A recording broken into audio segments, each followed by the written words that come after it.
Nihal recording කියලා වැටෙනවා. හරි.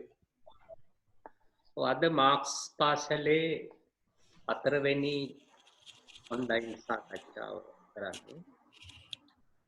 මීට කලින් දවසේ සඳහන් කළා වගේ අද සාකච්ඡාව මුල පුරන්නේ මහාචාර්ය නිහාල් පෙරේරා.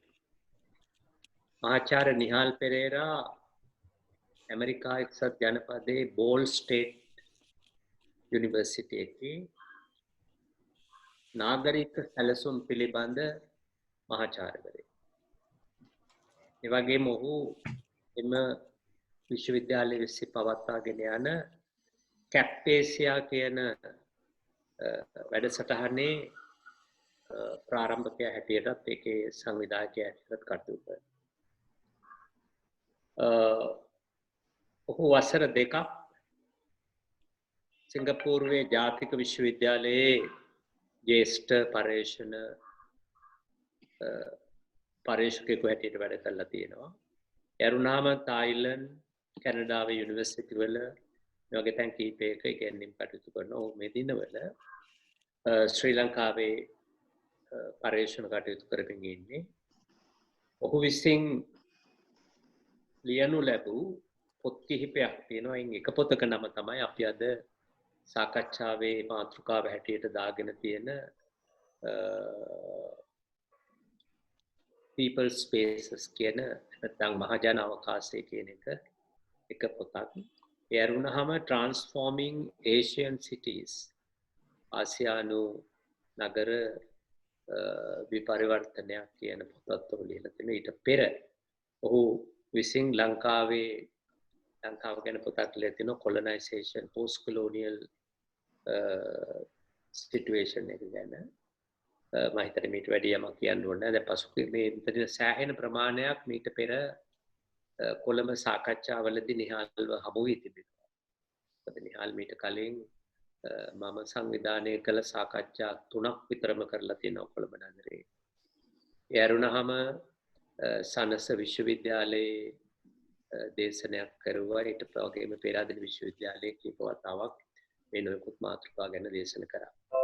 ඒ නිසා නිහාල් අලුත් කෙනෙක් නෙමෙයි ශ්‍රී ලංකාවේ පිරිසට. ඔහු තමන්ගේ පළවෙනි උපාධිය කරේ මොරටුව විශ්වවිද්‍යාලයේ. හොඳයි. මම මේ සටහන තබමින් ආරාධනා කරනවා මහාචාර්ය නිහාල් පෙරේරාට තමන්ගේ සාකච්ඡාව පටන් ගන්න කියලා. ප්‍රාග්ධන අවකාශයට එරෙහිව මහජන අවකාශය කියන මාතෘකාව යටතේ. Nihal. Yep. Just a minute.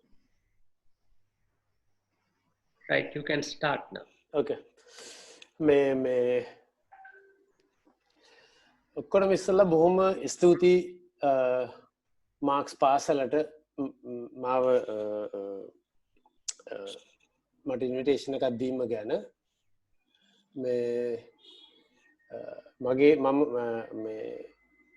මම ඉතාම සතුටුයි මට ඉස්සෙල්ලා මට වඩා ගොඩක් තරුණ ඒ කියන්නේ ඉතාමත්ම මේ උනන්දුවක් තියෙන අය මේ පාසලේ කතා කරලා තිබීම ගැන. අපි බලමු ඒකට ගැලපෙන ගෞරවයක් දක්වන්න පුළුවන්ද කියලා. මේ කොහොම වුණත් මාක්ස් ගැනත් වචනයක් කියන්න ඕනේ පටන් ගන්න ඉස්සෙල්ලා. මොකද මාක්ස් කියන පුද්ගලයා මම හිතන්නේ මගේ ජීවිතේ ඉතාමත්ම වැදගත් පුද්ගලයෙක්. ඒ කියන්නේ ලොකු ඉන්ෆ්ලුවන්ස් එකක් කරපු කෙනෙක්.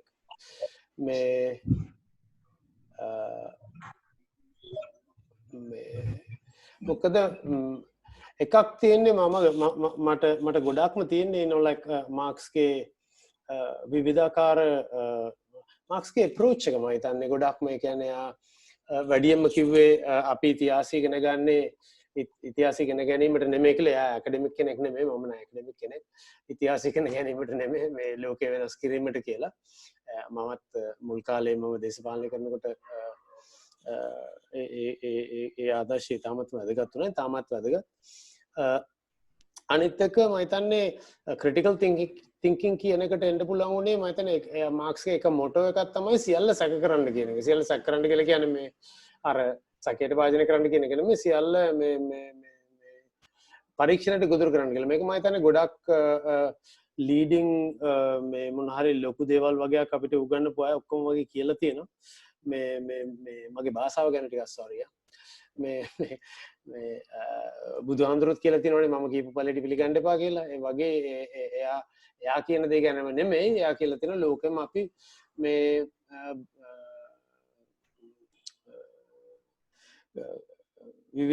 ක්‍රිටිසිසම් එකට භාජනය කරනවා. ක්‍රිටිසිසම් කියලා කියන්නේ විවේචනය කරනවා නෙමෙයි ක්‍රිටික් එකට භාජනය කරනවා කියලා. ඒ වගේ මම හිතන්නේ එයා දීපු ගොඩක් දේවල් මගේ ෆවුන්ඩේෂන් එකේ තියෙනවා. ගොඩක්. නමුත් මම මේ අද කරන්න යන කතාවේදී එතනින් එහාට ටිකක් යනවා. මේ කතාවත් ගොඩක් චැලෙන්ජින්. මොකද මේ සුමන්සිරි කිව්වා වගේ මේ එකක් මගේ පොතක් බේස් කරගෙන වගේ තමයි ඒ කතාවට සුමන්සිරි මේ ඒ මාතෘකාව දුන්නේ. නමුත් එහෙම දුන්නට මම හිතන්නේ මගේ මුල්ම පොතෙන් තමයි මම වැඩිපුර ගන්න හදන්නේ. මොකද මේ මම එක පෙන්නන්නම් මේ ස්පේස් කියන එක නැත්නම් අවකාශය හදනකොට මම ඉතාමත්ම ලොකු අවධානයක් දීලා තියෙන අවධානය මම හිතන්නේ වැඩියෙන්ම දීලා තියෙන ස්ටේට් එකට. මොකද ඒක තමයි ඩේවිඩ් හාවිලා ඔක්කොම මේක ඔක්කොම වැඩි හරියක් කරේ. හාවි කරනකොට හාවි ගොඩක්ම මේ රියල් එස්ටේට් කැපිටල් ඇකියුමුලේෂන් පැත්තට ගොඩක් බර වෙලා තියෙනවා. නමුත් විශේෂයෙන් ලෙෆෙවර් එහෙම ඉන්නවා ලයික් එයා තමයි මුලින්ම මේ ප්‍රොඩක්ෂන් ඔෆ් ස්පේස් ගැන ඉන්න නිකන් පිට්‍රුවරයා හැටියට වගේ අපි සලකන්නේ. ඉතින් එයා වැඩි හරියක් මේ අවධානය දීලා තියෙන ස්ටේට් එකට තමයි. ඒ කියන්නේ මෙතන රජයට. හරි. ඉතින් මම හිතන්නේ එහෙම පැත්තකුත් තියෙනවා. මම එක්තරා විදියක ස්ටේට් සෙන්ට්‍රිසම් නැත්නම් රජයට කේන්ද්‍රගත වීම ගැනත් විවේචනයක් කරනවා. ඒ අපේ වැඩවලදී. නමුත් ඒ විවේචනයක් කරාට මම හිතන්නේ අපි ජීවත් වෙන ලෝකේ අපිට සමහර ගොඩක් දේවල් තියෙනවා අපිට අහුවෙන්නේ නැතුව ගැලවෙන්න බැරි ඒවා.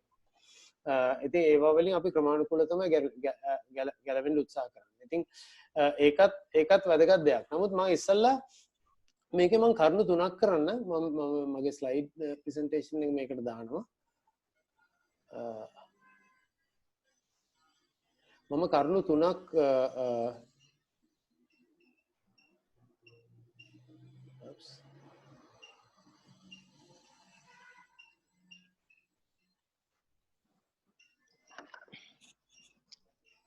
okay so මට මාතෘකාව දීලා තියෙන්නේ මේක මගේ ස්ලයිඩ් තියෙන ඉංග්‍රීසියෙන් මගේ භාෂාව ගැනත් ප්‍රශ්නයක් තියෙනවා නම් බය නැතුව අහන්න. මොකද මේවා ඔක්කොම වලට ඓතිහාසික හේතු තියෙනවා අතන. මේ මොකද මම සිංහලෙන් තමයි ඉගෙන ගත්තේ, සිංහලෙන් තමයි දේශපාලනය කරේ, සිංහලෙන් තමයි මාක්ස්වාදී ඉගෙන ගත්තේ ඔක්කොම කරේ. එතකොට මුලින්ම මම කැලේ තුනකට මේක කරලා දෙනවා. පළවෙනිම මම කතා කරන පොඩ්ඩක් මේ අවකාශ නිෂ්පාදනය කිරීම ගැන. අවකාශ නිෂ්පාදනය කිරීම ගැන කියලා කියනකොට අපි කතා කරන්නේ සෝෂල් ස්පේස්, සමාජීය අවකාශය.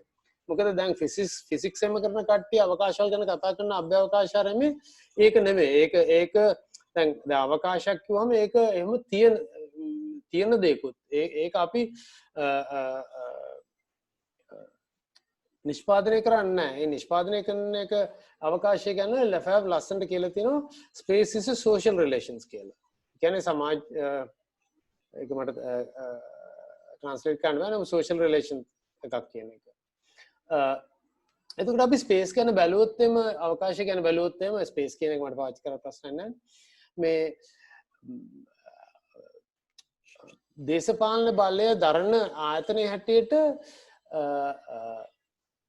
රජය තමයි ගොඩක්ම මේ රෙගියුලේට් කරන්නේ ක්‍රියාකාරීත්වය මිනිස්සුන්ගේ. එතකොට ඒකයි ඒකත් එක්කම භෞතික පරිසරය. ඒ දෙක ගොඩක් මැනේජ් කරන්නේ රජය. එතකොට ඒගොල්ලෝ තමයි රජය තමයි ලොකුවටම මම වචන තුනක් පාවිච්චි කරන abstract space, absolute space, lived space කියලා. මේ තුන ගන්නේ ලැෆැබ් ගෙන් මම. නමුත් මම ලැෆැබ් විදිහින් නෙමෙයි පාවිච්චි කරන්නේ. මොකද ලැෆැබ් ගේ පාවිච්චි කිරීමට මදි. මගේ වැඩේ කරන්න.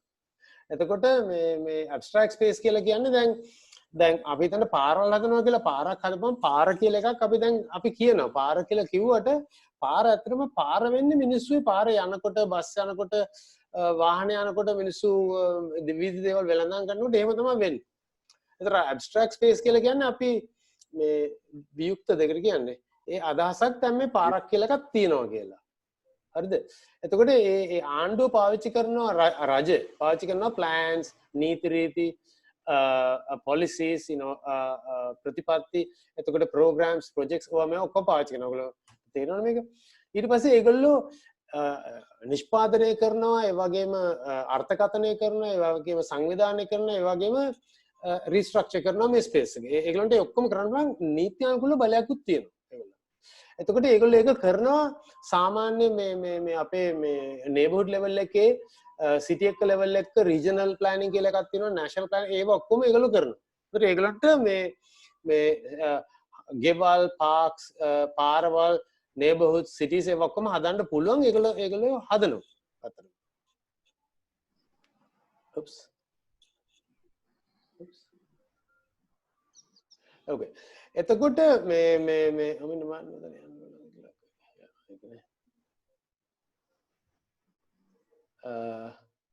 එතකොට මම මේ කියපු අර වචන තුන මේ දාලා තියෙන්නේ absolute abstract මොකද මම මේක තේරුම් ගන්නේ මම මේක තේරුම් ගත්ත විදි ගොඩක් තියෙනවා ස්ට්‍රක්චර්ලෙස් විදියට සහ විවිධාකාර විදි වලින්. නමුත් මම දැන් ඒක තේරුම් ගන්නේ ඇබ්සලියුට් කියලා කියන්නේ ස්පේස් එකක් තියෙනවා එළියේ. ඒක අපි දන්නේ නැහැ. ඒක අපි කියන්නේ අපිට කතා කරන්න බෑ. එතකොට අර ඇබ්ස්ට්‍රැක්ට් අයිඩියාස් කන්සෙප්ට්ස් එන්න ඕනේ මේව ගංගවල් ගස් කොළන් අර මේ කියලා ඒ පරිසරය බෙදුවට පස්සේ තමයි අපිට ඒක ඇබ්ස්ට්‍රැක්ට් විදිහට තේරුම් ගන්න පුළුවන්.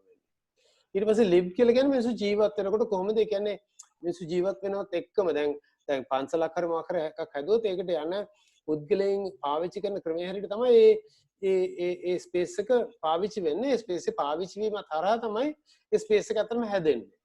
හරි? ඒකට තමයි ලිව් ස්පේස් කියලා කියන්නේ. එතකොට රජයෙන් හදන්න අතරම ඇබ්ස්ට්‍රැක්ට් ස්පේස්. කාටවත් හදන්න බෑ ඇබ්සලියුට් ස්පේස් ඒක තියෙනවා. හරි? එතකොට රජය විතරක් නෙමෙයි ඇබ්ස්ට්‍රැක්ට් ස්පේස් හදන්නේ. ඇබ්ස්ට්‍රැක්ට් ස්පේස් හදනවා බලවත් සහ ධනවත් corporations එතකොට ආයතන සහ එතකොට පුද්ගලයෝ ඒගොල්ලෝ ඔක්කොම මේ ඒගොල්ලන්ට තියෙන ඩිස්ක්‍රෙෂන් නෑ. මොකද මාකට් එකේ ඒගොල්ලන්ට මුදල් තියෙන නිසා ඒගොල්ලන්ට කැමති තැනකින් ඉන්න පුළුවන්. දැන් ඩේවිඩ් හාවි ලස්සනට පෙන්නලා තියෙනවා මේ රජයෙන් විතරක් නෙමෙයි ස්ට්‍රක්චර් එකක් හදන්නේ urban structure එකක් මේ මාකට් එක කරාත් හැදෙනවා කියන එක. ඒ කියන්නේ සල්ලි තියන අය තැනක් ගත්තාම හිතන්න කුරුඳුවත්ත කියලා ඒ වගේ තැනක් ඒගොල්ලෝ අත්පත් කරගත්තම තව කාටවත් එතන ඉන්න බෑ. ලංකාවේ කොච්චර තදට පේන්නේ නැහැ. නමුත් මට හොඳට තදට පෙනිච්ච දෙයක් තමයි මම මේ නිව් ඕලියන්ස් ගියාම මේ කැත්‍රීනාකට පස්සේ ඒකේ මේ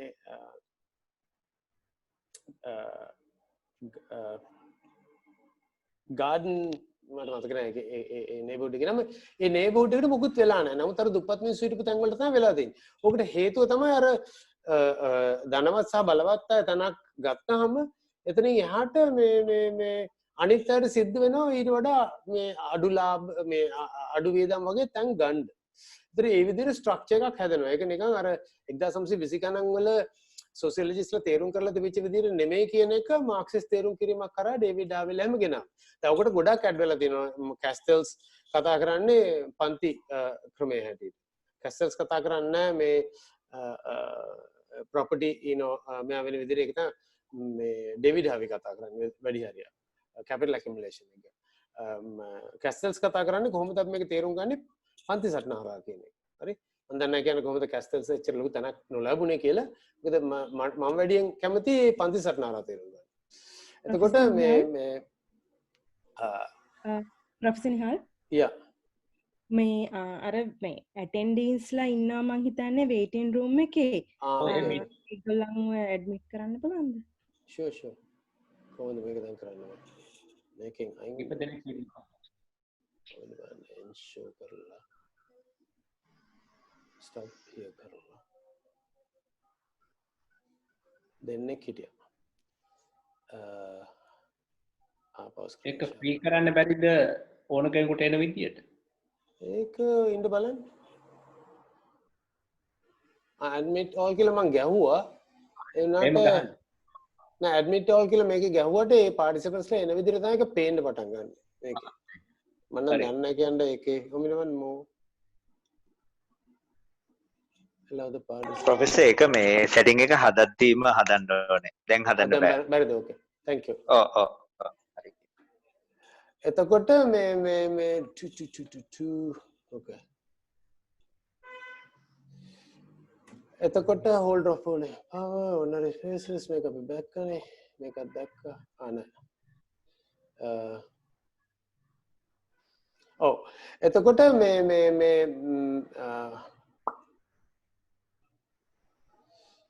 right එතකොට ඉතින් අපිට අහන්න පුළුවන් ඉතින් මේ ඊළඟට තියෙන එක දෙයක් තමයි දැන් ජීනි බර්ච් එයාගේ විශ්ලේෂණ වලට මම ගොඩක් කැමතියි එයා කියනවා දැන් මේ මාකට් මෙකැනිසම් කියලා කිව්වට මාකට් මෙකැනිසම් එකෙන් විතරක් නෙමෙයි සල්ලි තියෙන සහ බලවත් අයට පුළුවන් formal mechanisms informal mechanisms ගිහලා පගා දෙනවා කියලා ඉතින් කතා කරන්නේ ඇමරිකාවේ එහෙම නමුත් ඒ වගේ ලොබියින් වගේ දේවල් හරහත් යමක් කරගන්න පුළුවන්කමක් තියෙනවා. ඒතර ඒ කියන්නේ දැන් ලොකු කෙනෙකුට මොකක් හරි දෙයක් කරන්න ඕනේ නම් abstract space එකක් හදන්න ඕනේ නැහැ. කියන්නේ factory එකක් දාන්න ඕන නම් එහෙම නැත්නම් warehouse එකක් දාන්න ඕන නැත්නම් office එකක් දාන්න ඕන නම් ඒක හුඟක් වෙලාවට පරද්දන්න හරි අමාරුයි. මොකද ඒගොල්ලන්ට බලයක් සහ ධනයක් දෙකම තියෙන නිසා. එතකොට ඊළඟට ඉතින් අපිට අහන්න පුළුවන් එක්තරා මාක්ස්වාදී මතයක් තියෙනවා state is an instrument of the ruling class කියලා ඒකත් අපිට අහන්න පුළුවන්. එතකොට මේ දෙකටම අමතරව මගේ people spaces පොතේ මම ආගිව් කරන්නේ සාමාන්‍ය මිනිස්සු ස්පේස් හදනවා. ඒ සාමාන්‍ය මිනිස්සු ස්පේස් හැදීම නිසා තමයි ස්පේස් කියලා එකක් තියෙන්නේ. ඒ කියන්නේ අපි ඔක්කොම හදනවා. දැන් අපි මේ ස්පේස් එකත් අපි හදලා තියෙනවා. හරි? එතකොට මේකට කියන්නේ ලිව් ස්පේස් කියලා. ඒ කියන්නේ අපේ වැඩ කර ගැනීම සඳහා ඒක හදන්න අපේ වැඩ කියනකොට දැන් අපි කැමැත්තෙන්ම ආයතනයකට සම්බන්ධ වුණත් අපිට ආයතනයේ ප්‍රධානියා කියන විදිහට වැඩ කරන්න බෑනේ. අපි පොඩි වෙනස්කම් අපි කරගන්නවා. ස්පේස් එකකට වෙනස්කම් කරගන්නවා. අපිත් වෙනස් වෙනවා. මේ දෙකම එකතු වෙලා තමයි ලිව් ස්පේස් එක හැදෙන්නේ. ඒක තමයි පොතේ ආගිව් කරලා දෙන්නේ. ඉතින් මම ආපහු ඒක කතා කරන්න තේරුම් නැහැ. මම අවශ්‍ය නම් කියන්න මම තේරුම් කරන්නම් බැරි. එතකොට ප්ලෑනින් කියන එකට දැන් ප්ලෑනින් එක තමයි ස්ටේට් එක කරා එන්නේ ඒක ප්ලෑනින් පොලිසි මේකින්. එතකොට ලෝ කියන එකත් වෙනවනේ පොලිසිං ඒව තමයි එන්නේ. එතකොට දැන් මේ වලට එනවා ප්ලෑනින් පැත්තෙන් ගත්තොත් එහෙම විදි දෙකකින් රජය මැදිහත් වෙනවා. එකක් තමයි අර මාකට් එකකින් වැටෙන අය. මොකද කරන්න කියලා. ඒ කියන්නේ දැන් ගියක්පත් හදාගන්න බැරි මාකට් එක හරහා ඒගොල්ලොන්ට මොකද කරන්නේ කියන ප්‍රශ්න රජයට තිබුණා. ඒතර අපි ඔකට වෙල්ෆෙයාර් ස්ටේට් අර මේ කියලා විවිධාකාර විදිහකින් අර්ථ දක්වලා තිනවා පහුගිය කාලවල. අනිත් එක තමයි ප්‍රාග්ධනයට උදව් කරන්නේ කොහොමද කියන එක. දැන් ඒක තමයි මේ දවස්වල වැඩිපුරම තියෙන්නේ මේ නගරය මේ ලස්සන කරනවා අර මේ කියලා කියනකොට ඉතින් ඒක තමයි කරන්නේ. හරි? මේ එතකොට ඒක තමයි කියන්නේ. දැන් අන්තිමේදී කියන්නේ ඔප්ස් ආගිව් කරන්නේ දැන් ඔය සිටිස් උනත් හැදුවට චන්දිගා කෝට්ටේ එතකොට මහවැලි ප්‍රොජෙක්ට් ඒවා හැදුවට කොච්චර කරත් මිනිස්සු ඒ කියන්නේ සාමාන්‍ය මිනිස්සු ඒක වෙනස් කරගන්නවා. මොකද අදහස තියෙන්නේ සාමාන්‍යයෙන් අපි දැන් පාරක් හැදුවොත් සාමාන්‍ය මිනිස්සු එක පාවිච්චි කළ යුතුයි. අපි පාර්කයක් හැදුවොත් සාමාන්‍ය මිනිස්සු එක පාවිච්චි කළ යුතුයි. හරි? ඉතින් එහෙම තමයි තියෙන්නේ. ඉතින්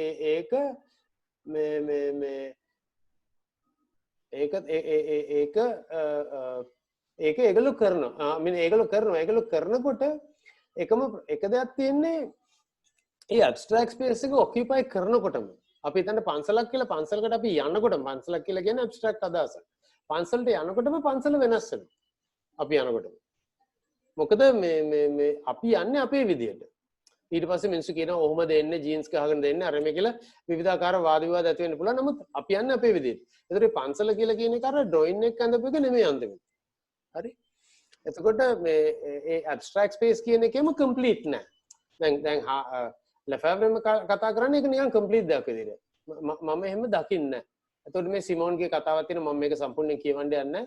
මේ සිමෝන් ගොඩක් අබ්දුල් මලික් සිමෝන් ගොඩක් මේ නගර ගැන නගරවල ඉන්න සාමාන්‍ය මිනිස්සු ගැන ගොඩක් හොඳට කතා කරනවා. එතකොට මේ එයා මේ ලස්සන්ට එක තේරුම් කරනවා මේ කොහොමද මේ මිනිස්සු ඒ තැන් ගන්න කියලා. දැන් මම මිනිස්සු කියලා කියනකොට සාමාන්‍ය ඕනම පුද්ගලෙක් කියන එක නෙමෙයි මම ගන්නෙ. සාමාන්‍ය මිනිස්සු කියලා කියන්නේ ordinary people කියලා කියනකොට මම ගන්නෙ මේ අර අපි බලාපොරොත්තු වෙන්නේ සබ්ජෙක්ට්ස්ලා වෙන්න බලාපොරොත්තු වෙන කට්ටිය ගැන. හරිද?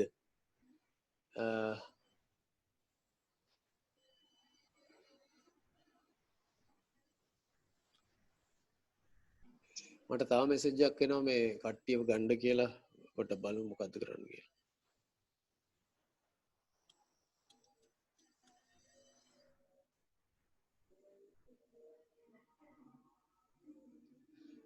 තව එක්කෙනෙක් ඇවිල්ලා හිටියා. මම නම් දන්නේ කියන්නේ එක්කෙනා එනකොට මේක නවත්ත යන්න පුළුවන්ද කියලා. නමුත්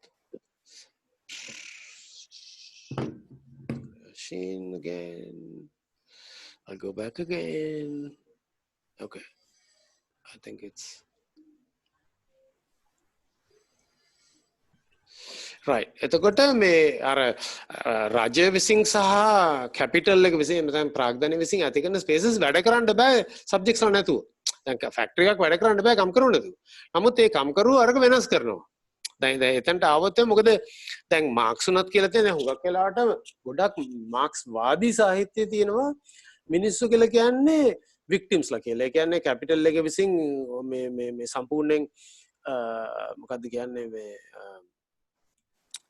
එක්ස්ප්ලොයිට් කරලා එතකොට එහෙම වෙච්ච කට්ටියක් එහෙම කියලා. නමුත් තව ඩිස්කෝසස් වල ඊට පස්සේ එනවා මාක්ස්මත් කියනවා වැදගත්කම තියෙන්නේ ඒගොල්ලොන්ට සමාජය වෙනස් කිරීමේ හැකියාව ගැන. මොකද ඒගොල්ලොන් නිෂ්පාදනය කරන නිසා නිෂ්පාදනය නැවැත්වීමේ හැකියාවත් ඒගොල්ලොන්ට තියෙනවා.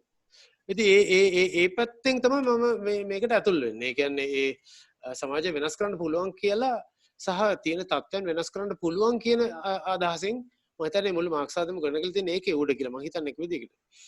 එතකොට මේ හන්දිය පොළ ඉන්ෆෝමල් සෙටල්මන්ට්ස් වනාත මුල්ලා රම ඒවා ඔක්කොම එක විදිහකට මේ මිනිස්සුන් විසින් හදපු ස්පේසස්. ඒ කියන්නේ මිනිස්සුන්ට පුළුවන් ස්පේසස් හදන්න රජය සහ මේ කැපිටල් එක ඇතුල් වෙන්නේ නැතුවත්. ඒක මම හදාarගෙන යනකොට මම දැකපු දෙයක්. එතකොට අපි යමු මාතෘකාවට. එතකොට දැන් මේකෙන් කොහොමද කැපිටලිසම් ගැන කියන්නේ? දැන් කැපිටලිසම් කියලා කියන එක ලංකාවට ආවේ කොහොමද කියන එක තාම වැදගත්. එක එක්කෙනාට මත තියෙන්න පුළුවන්. එක්තරා විදිහකට හුඟක් අය විශ්වාස කරනවා කැපිටලිසම් කියලා කියන එක ඇති වෙන්නේ එක එක රටවල් වල වෙන වෙනම විප්ලව වගේ දේවල් ඇති වෙලා කියලා. නමුත් කිසි කෙනෙක් කැපිටලිසම් කියන එක බිල්ඩ් කරේ නැහැනේ, හැදුවේ නැහැ. ඒ කියන්නේ එක්තරා විදිහකට මේ ධනපතීන් බලය ගත්තා. නමුත් ඒ කැපිටලිසම් කියලා කියන එක කාලයක් තිස්සේ එහෙම වැඩිච්ච එකක් නේ. එතකොට ඒක අපි යම් සිස්ටම් එකක් තේරුම් ගැනීම සඳහා දීපු නමක් මිසක් කවුරුත් නමක් දීලා සිස්ටම් එකක් හදුවේ නෑ. දැන් සමාජවාදී කියලා කියන එක අපි නමක් දෙනවනේ. අපි කියනවනේ දැන් මෙහෙම එකක් අපි හදන්න යනවා කියලා. නමුත් කැපිටලිසම් කියන එක එහෙම එකක් ආව එකක් නෙමෙයි. නමුත් මාක්ස් එක තේරුම් කරලා තියෙන්නේ මෝඩ් ප්‍රොඩක්ෂන් එකක් විදිහට. එතකොට ලොකුම ප්‍රශ්නේ මට තිබිච්ච ප්‍රශ්නේ තමයි කැපිටලිසම් කියන එක එක රටක පවතින්න පුළුවන්ද කියන එක. මොකද ඒක එන්නේ අර සමාජවාදී තන රටක පවතින්න පුළුවන්ද කියන ලොකු ඩිබේට් එකක් තිබුණා රුසියානු විප්ලවයෙන් පස්සේ. ඔය ට්‍රොට්ස්කිලා එතකොට මේ ස්ටැලින්ලා අරගල මේක ලොකු සහභාගී වෙච්ච.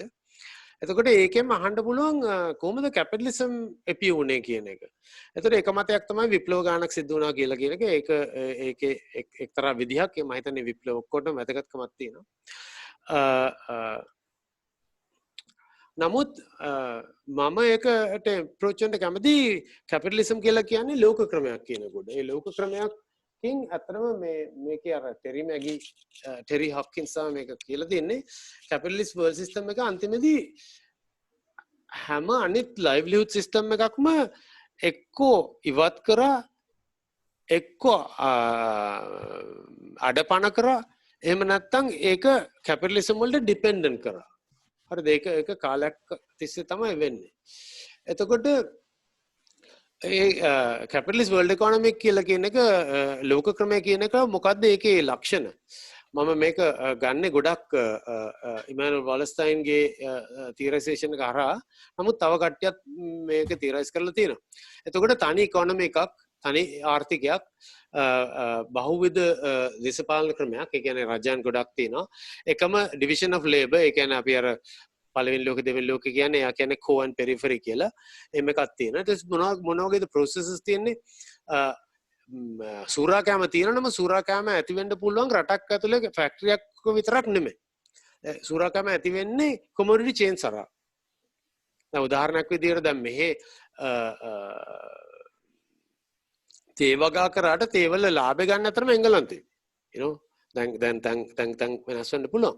නමුත් මම ඒක කොමොඩිටි චේන්ස් ගැන මම තව ටිකක් කියන්නම්. ඒ වගේ එකම තනින් මේ මොකක්ද ඒකට කියන්නේ අතිරික්ත මෙටීරියලයිස් කරගන්න අවශ්‍ය නැහැ. තව තැන් වලින් තමයි ඒක හුඟක් වෙලාවට මෙටීරියලයිස් කරන්නේ. එතකොට ලාභ කියන ඒවා ඔක්කොම ලාභ සහ සූරාකෑම කියන එක රටවල් වලින් රටවල් වලට යනවා. එතකොට මේක කොහොමද ආවේ? යුරෝපයේ 16 ලොකු 16 වෙනි සතවර්ෂයේ 1450 60 අතරේ ස්ට්‍රක්චර් එකක් හැටියට එනවා. බටහිර යුරෝපයේ විසින් නැගෙනහිර යුරෝපයේම සූරාකණ්ඩ පටන් ගන්නවා. ඒක තමයි ලෝක ක්‍රමයක් හැටියට පටන් ගන්නවා කියලා අර්ථ දක්වන්නේ. ඒක ක්‍රමානුකූලව ලෝකය හරහා යනවා. 1850 ගණන් විතර යනකොට මුළු ලෝකෙම ඒ ධනපති ක්‍රමයට අහු වෙලා. හරි. විස්තර ඕනනම් මට දෙන්න පුළුවන්. එතකොට මේ ඒ ස්ට්‍රක්චර් එක ඒ කැපිටලිසම් කියලා කියන එක මෙහෙම නිකන් කෙලින් සරල රේඛාවක් වගේ යන්නේ නැහැ. ඒක ඉහළ පහළ යනවා. ඒක අර්බුද එනවා. ඒ අර්බුද එනකොට තමයි ඒගොල්ලෝ තව රටවල් ආඳගන්නේ. මේ කැපිටලිස්ට් සිස්ටම් එක ඇතුළට. ඒ රටවල් ආඳ ගැනීමෙන් තමයි කැපිටලිස්ට් සිස්ටම් එකේ ඒ අර්බුදය වළක්වන්නේ. දැන් තියෙන ප්‍රශ්නේ මුළු ලෝකෙම ඇවිල්ලා ඉවරයි. කොහොමද මේ අර්බුදය වළක්වන්නේ කියලා. දැන් මම දන්නේ කියන්නේ ඔයාලට තේරෙනවද කියලා මේකේ මම කතා කරන එක්තරා විදිහක අවකාශයක් ගැන. අවකාශය තමයි කෝ පෙරිෆරි එකක් තියෙනවා. කෝ ඇන් පෙරිෆරි. ඒ කියන්නේ බටහිර යුරෝපයේ තමයි කෝ එක වගේ තියෙන්නේ. දැන් ඇමරිකාව සමහරට ඕස්ට්‍රේලියාව වගේ රටවලුත් එකට එකතු වෙලා ඇති. පෙරිෆරි කියලා කියන්නේ අපි අර තුන්වෙනි ලෝකයේ ආරම්භය කියලා කියන එක. ඒක ඊටාම ක්ලියර්ලි ඩිවිෂන් ඔෆ් ලේබර් එකක් තියෙනවා. ඒක මම හිතන්නේ මොකක් අය දන්න එකක්. එතකොට ඒකේ දේශපාලන ක්‍රමය බහුවිධ මේ නේෂන් ස්ටේට් සිස්ටම් එක. එතකොට ඒ සිස්ටම් එක කඩාගෙන වැටෙනකොට කවුරු හරි ඇවිල්ලා ඒක නැවතරක් ස්ථාපිත කරනවා. ඒ ස්ථාපිත කරනකොට හෙජමොන් කියලා කියනවා. ඒ හෙජමොනි එකක් ඇති වෙනවා. 1650 ගණන් වල ඩච්ලා ඇවිල්ලා ඒ කඩාගෙන වැටෙන සිස්ටම් එක එකතු කරලා ඉවරලා කිව්වා අපි අන්තර් රාජ්‍ය ක්‍රමයක් ඇති කරමු කියලා. එතකොට එතකොට තමයි කැපිටලිස්ට් ස්ටේට් කියන එක හැදෙන්නේ. එතකොට බ්‍රිටිෂ්ලා 1815 74 ෆ්‍රාන්සේව පරද්දලා යුද්ධ ඔක්කොම නවත්තලා අවුරුදු 100ක සාමයක් ගෙනල්ලා ඒගොල්ලෝ මේ ඉන්ඩස්ට්‍රියලයිසේෂන් ඔය ඉන්ඩස්ට්‍රියල් කැපිටලිසම් කියලා අපි කියන එක ඒක හැදුවා. ඒක මේ ෆ්‍රී ට්‍රේඩ් උත් ඒගොල්ලෝ හැදුවා. නමුත් මේ එම්පයර්ස් ඇතුලේ වර්ල්ඩ් කරන්සි ස්ටෑන්ඩඩ් එක කරේ මේ ඒව හැදුවා. එතකොට ඇමරිකන් ඒකත් ඔක්කොම කඩාන වැන්නකොට ලෝක යුද්ධ දෙකක් එහෙම ගිහිල්ලා නැවතවරක් ඒගොල්ලෝ ස්ථාපිත කරනවා ඇමරිකන් එක්සත් ජනපදයේ හෙජමොනි එක හරහා. එතකොට ඒගොල්ලෝ අර තිබිච්ච අධිරාජ්‍යයන් අයින් කරලා මේ අන්තර්රාජ්‍ය ක්‍රමයක් ඇති කරනවා. එතකොට ඉස්සල්ලා තිබුණේ අන්තර්රාජ්‍ය ක්‍රමයක් යුරෝපයේ විතර නම් දැන් අන්තර්රාජ්‍ය ක්‍රමයක් ලෝකේ හරහාම තියෙනවා රටවල්. එතකොට මේක මේ එක විදියකට තනි ආර්ථිකයක් තිබුණට මේක වැඩ කරන්නේ රාජ්‍ය ක්‍රමයක් කරා. හරිද? එතකොට මම ඇයි මේක මෙහෙම කියන්නේ? මොකද මේක මෙහෙම කියන්න ඉතාම වැදගත් හේතුවක් තියෙනවා. මොකද පෙරිෆරි එකට එහෙම නැත්නම් ඒ වටා කියන්නේ කෝ එකකින් එළියට කැපිටලිසම් එන්නේ කොලොනියලිසම් හරහා. අධිරාජ්‍යවාද හරහා. එතකොට ඒක අතරම වෙන් කරන්න බෑ. මම හේතු සාධක ඇතුව මේක පෙන්වන්නම්. එතකොට අර පිටස්තර එක දැන් ඔය හිතන්න දැන් ප්‍රිමිටිව් තැනක් තියෙනවා නම් ඒගොල්ලෝ අර ඉංග්‍රීසි භාෂාවෙන් කියනවා ඒගොල්ලෝ අන්ඩර් ඩෙවලොප් නෑ. ඒගොල්ලෝ ප්‍රිමිටිව් වෙන්න පුළුවන්. අන්ඩර් ඩෙවලොප් කියලා කියන්නේ ඒගොල්ලෝගේ ශ්‍රමය සූරාන කරනවා. මේ කැපිටලිස්ට් වල ඉකොනොමි අයිඩියා එක ඇතුලේ.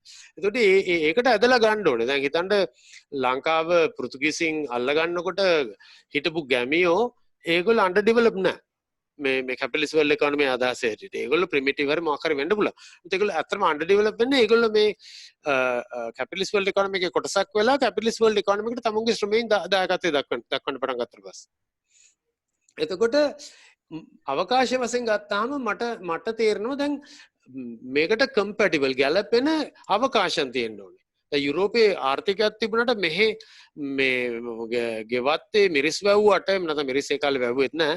ඒ විදිහේ බෝංචාර මොන හරි වැව්වට ඒක ලෝක ආර්ථිකයේ කොටසක් වෙන්න බෑ. හරිද? ඒතර ඒක නිසා තමයි ලොකු ඉකොනොමික් යුනිට්ස් ආර්ථික යුනිට් හැදුවේ ප්ලාන්ටේෂන්ස් මයින්ස් අරාම. නමුත් එතකොට ඒක නිකන් හැදුන්නේ නැහැ. ඒක මාර විදිහට මේ සංවිධානාත්මක තමයි හැදුනේ කියලා. එකක් තමයි මේ යුරෝපීය රටවල් වලට කෝපි බීමේ අවශ්‍යතාවයක් තිබ්බා. කෝපිතේ මොකද කෝපි තේ බොන්න අවශ්‍යතාවය තියෙන්නේ ගොඩක් මිනිස්සු මධ්‍ය සාරවලට අබ්බැහි වෙලා හිටියා. එතකොට ඒ කුයින්ෑන්ගේ කාලේ තමයි පටන් ගන්න කොෆි ෂොප්ස් අරන් යනවා. එතකොට ඒක පටන් අරගෙන මේ අර දැන් රුසියාවෙම තියෙන නිකන් වොඩ්කා ගන්න ඒ වගේ කල්චර් එකක් තිබුණා. එතකොට කොෆි ෂොප්ස් අරන් ඇරියා. එතකොට මේ කොෆි ගෙනාවේ කැරිබියන් එකේ. ඒ කැරිබියන් එකේ කොෆි හැදුවේ වහල්ලු. කොෆි වගා කරේ. එතකොට වහල්ලු නිදහස් වෙනකොට 1800 ගණන් වල මුල් හරියේ එතකොට ඒගොල්ලන්ට කෝපි ගෙන ගන්න තැනක් නැහැ. එතකොට ඒගොල්ලෝ කරේ ලංකාවෙන් කෝපි ගෙන ගන්න පුළුවන්ද කියන ප්‍රශ්නය මතුවුණා. ඒගොල්ලෝ ඒකට වැඩ කරා. දැන් ප්ලාන්ටේෂන් හදන්න ඔය ඉස්සෙල්ලා උත්සාහ කරලා තියෙනවා. ඩච්ලත් හැදුවා සිනමන් ප්ලාන්ටේෂන් හදන්න. හරි ගියේ නැහැ. ප්ලාන්ටේෂන් එක හදන්න නැතුව ලෝකාර්ථිකයට කනෙක්ට් වෙන්න බෑ. එතකොට ඊළඟට බ්‍රිටිෂ්ලත් හැදුවා මේ මම ඒව ඔක්කොම සටහන් කරලා තියෙනවා. මේ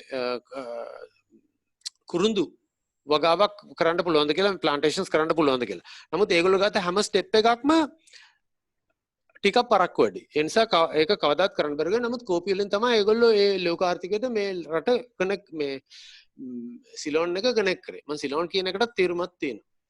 එතකොට එක පැත්තකින් ස්පේස් එකක් තියෙන අවකාශයක් තියෙන ලෝක ආර්ථිකයක් එක පැත්තකින් ඒකට ගැලපෙන යුනිට්ස් තියෙනවා. ඒතර මේ යුනිට්ස් එතකොට 1840 ගණන් වල ලෝක ආර්ථික ජොල්ට් එකක් තිබුණේ ඒකෙන් පැනලා 50 ගණන් වෙනකොට ඒගොල්ලෝ ස්ථාපිත වුණා. දැන් අපි අර සමහරලාට කියන්නේ මේ ඉම්පෝර්ට් එක්ස්පෝර්ට් ඉකොනොමි එකක් හරි මොකක් හරි හැටියට. නමුත් වැඩියෙන් වැදගත් වෙන්නේ වර්ල්ඩ් ඉකොනොමි එකේ කොටසක් වුණා. යුරෝපියන් වර්ල්ඩ් ඉකොනොමි කොටසක්. එතකොට මේක මම ආගියු කරනවා මේක තනිකරම හදපු එකක්. කැපිටලිස්ට්ලවත් හැදුවා ඒගොල්ලෝ. කැපිටලිස්ට්ලව හැදුවේ කොහොමද? රජයට වැඩ කරන සුදු අයට ඒගොල්ලන්ට අර ඉඩම් අත්පත් කරගන්න බැරි නීතියක් තිබුණා පිටස්තර. ඒ නීතිය අයින් කරා. නීතිය අයින් කළා ඒගොල්ලන්ගේ පඩි අඩු කරා. මම ගොඩාක් විස්තර කරන්න යන්නේ නැහැ මුඩු. එතකොට ඒ පඩි අඩු කරපුවාම ඒගොල්ලන්ට මේ අර බිස්නස් කරන්න උමනාවක් එනවා. දෙවෙනියට ඉඩම් තිබුණේ නැහැනේ. ඉඩම් එහෙම පුද්ගලිකව අයිති ඉඩම් තිබුණේ නැහැ. ඉඩම් කොමෝඩිෆයි කරේ ඒගොල්ලෝ. ඒ කියන්නේ මුඩු බිම් පන්ති යටතේ අර එහෙම කරලා ඒ ඉඩම් කොමෝඩිෆයි කරා. එතකොට ඉඩම් මාකට් එකට ආවා. මාකට් එකට ආපුවම ඔය රජයේ කට්ටිය තමයි ගත්තේ. හරිද?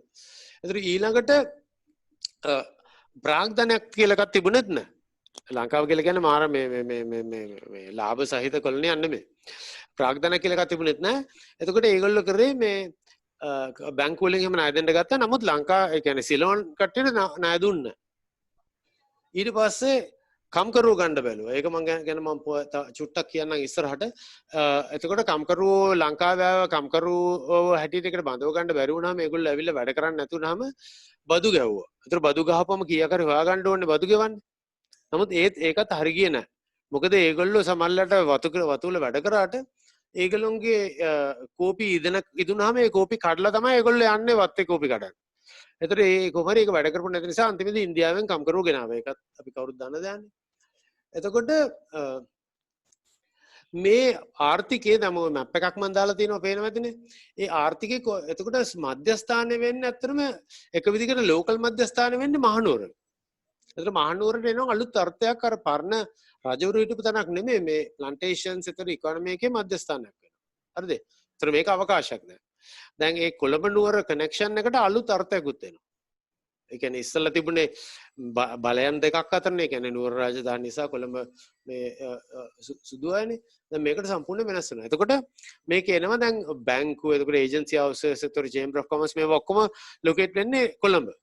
එතකොට කොළඹට යම් බලයක් ඇවිල්ලා තිබුණා නම් ප්‍රධාන අගනුවර හැටියට 1517 ඉඳලා උත්සාහ කරපු දෙයක් දැන් මේකෙන් තවදුරටත් බලය එනවා. එක විදිහකට දැන් ලංකාව කියන එකට ගැලවීමක් නැහැ මේ ආර්ථිකයට කනෙක්ට් වෙච්ච එකෙන්. ඒ අතරතුරේ ඊට අමතරව දැන් මේ අර පරණ තිබිච්ච ස්පේෂල් ස්ට්‍රක්චර් එකෙනුත් ගැලවෙන්න බෑ. මොකද මේ ස්පේෂල් ස්ට්‍රක්චර් එක තවදුරටත් වැඩි දියුණු වෙනවා. හරිද? ඒතර ඒකට ඉන්ෆ්‍රාස්ට්‍රක්චර් එකක් තියෙනවා. එතකොට මේ මම ඉස්සෙල්ලා කිව්වා නුවර රීජනල් සෙන්ටර් එකක් වෙන එක.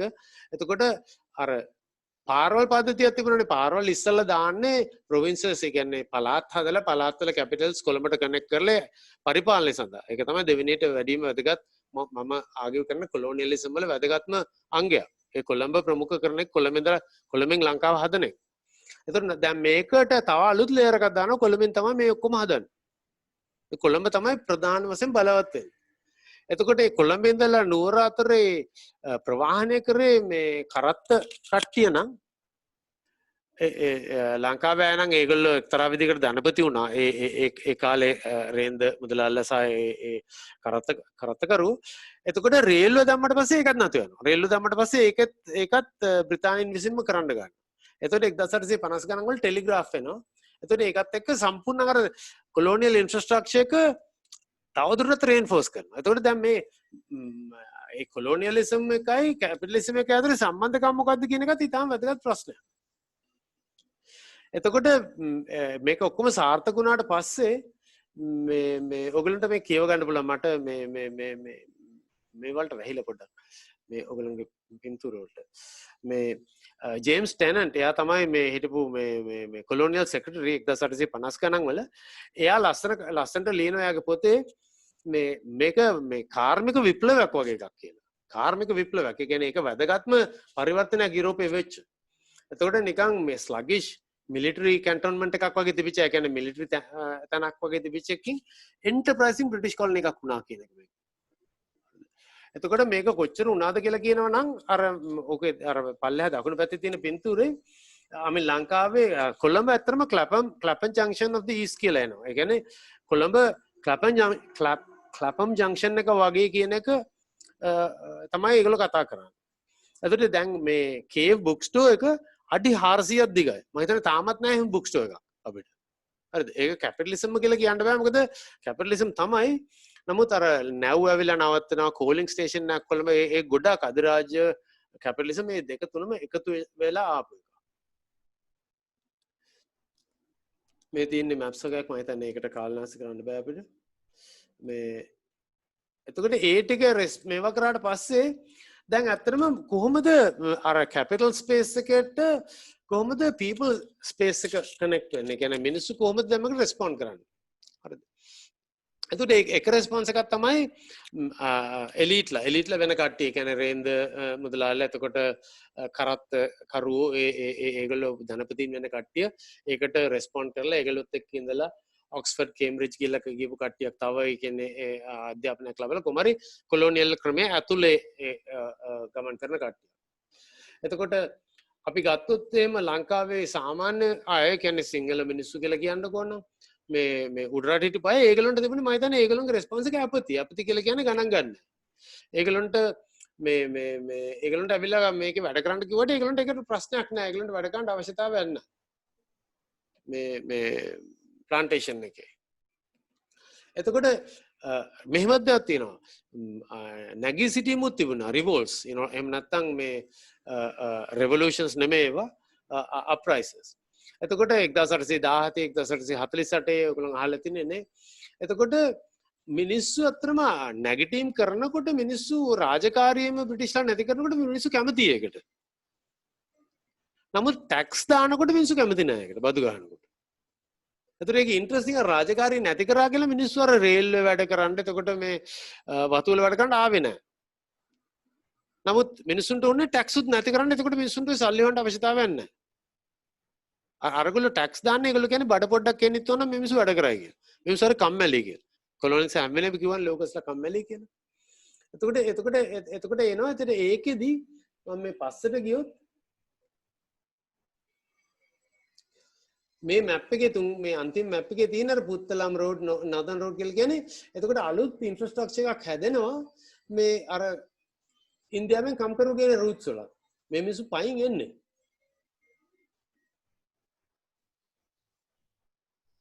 එතකොට ඒ අවකාශය සම්පූර්ණ වෙනස් වෙනවා. ඒ කියන්නේ කනෙක්ෂන්ස් අරම වෙනස් වෙනවා. එතකොට ලංකාවේ මිනිස්සු සබ්ජෙක්ට්ස්ලා වෙනවා. සබ්ජෙක්ට්ස්ලා කියලා කියන්නේ දැන් අවකාශයක් හදපුවම මේකේ දැන් ටෙනිස් කෝට් එකක් හදපුවම ටෙනිස් ගහන මිනිස්සු ඉන්නේ ඕනේ. එතකොට මේ සබ්ජෙක්ට්ස්ලා වෙනවා. දැන් කොලොනියක් හදුවා දැන් කොලොනි වෙනවා. නමුත් ඒගොල්ලෝ සබ්ජෙක්ට්ස්ලා වෙන්නේ වැවිලි කරේ නෙමෙයි. ප්ලාන්ටේෂන්ස් වල නෙමෙයි. ඒගොල්ලෝ සබ්ජෙක්ට්ස්ලා වෙන්නේ වැඩි හරියක් කොළඹ. දැන් ඇත්තටම මේ 1848න් පස්සේ ලංකාවේ නායකයෝ කියලා කියන්න පුළුවන් අය බලය අල්ලගන්න තැනෙත් කොළඹ නුවර නෙමෙයි. එතකොට මම මෙතනින් මාරු වෙන එක විදිහකට අර ඉස්සල්ලා කියපු කතාවල් අර කොලොනයිසින් අර මේ එක එන්නේ මගේ පළවෙනි පොතේ තමයි ඒ වැඩි හරියක් විස්තර කරලා තියෙන්නේ. ඔයගොල්ලන්ට වැඩිපුර විස්තර දැනගන්න කැමති නම්. ඊට පස්සේ මිනිස්සු රෙස්පොන්ඩ් කරපු විදිහ ගැන මම කතා කරන්නේ people spaces එකේ. නමුත් මම කෙලින්ම කැපිටල් එකට රෙස්පොන්ඩ් කරපු විදිහ කතා කරලා නැහැ. ඒක තමයි මේකේ චැලෙන්ජ් එක. ඒ කියන්නේ කොහොමද මම මේක ගැන කතා කරන්නේ. එතකොට කොළඹට ආපු අයගෙන් කොළඹට ආපු අය ගැනත් මම ලියලා තිනවා. මේ පළවෙනි chapter එක අරගෙන ලියලා තින්නේ ඒ කොළඹ කොහොමද වෙනස් කරේ කියලා local කට්ටිය. නමුත් ඒකේ කොටස් තුනේ එකක් තමයි මේ migrants-ලා. ඒ පිට තැන්වල ඉඳලා කොළඹට වැඩ කරන්න ආපු කට්ටිය. ඒතර ඒගොල්ලෝ වැඩි හරියක් වැඩ කරන්න ආවේ හාබර් එකේ. ඒ හාබර් එක ගාව කොච්චි කඩේ මේ පළාතවල තමයි මිනිස්සු පදිංචි වුනේ. එතකොට මේ හාබර් ඇන් පෙටා ඒ දෙක තමයි හොඳම ඇට්‍රැක්ෂන්ස් තිබුණේ. ඒ වෙනකොට ඒගොල්ලෝ ආවේ මේ එම්ප්ලොයිමන්ට් පසුපස. නමුත් මිනිස්සුන්ගේ රෙස්පොන්ස් එක කියලා කියනකොට සාමාන්‍ය මිනිස්සුන්ගේ රෙස්පොන්ස් එක කියලා කියනකොට මම මේ පාවිච්චි කරන වචනේ වැරදි මිනිස්සු කියලා මම කියන්නේ ordinary people කියන එක. මේ ඒගොල්ලෝගේ රෙස්පොන්ස් එක ගන්නකොට ඒගොල්ලෝ අතරම දැන් ඕනම අවකාශයක් හැදුවොත් ඒකට රෙස්පොන්ඩ් කරනවා. දැන් යාපනයේට රේල් පාරක් දැම්මහම 1895 1900 ගණන් මුල් වෙනකොට වැල්ලවත්ත හැදෙනවා. දැන් රේල් පාර දාන්නේ යාපනයේ පාලනය කරන්නේ. මිනිස්සුන්ට පේනවා මේකේ තියෙනවා කියලා මේ බෙනිෆිට් එකක්. ඒ කියන්නේ යමක් ඒගොල්ලන්ට ගන්න පුළුවන්.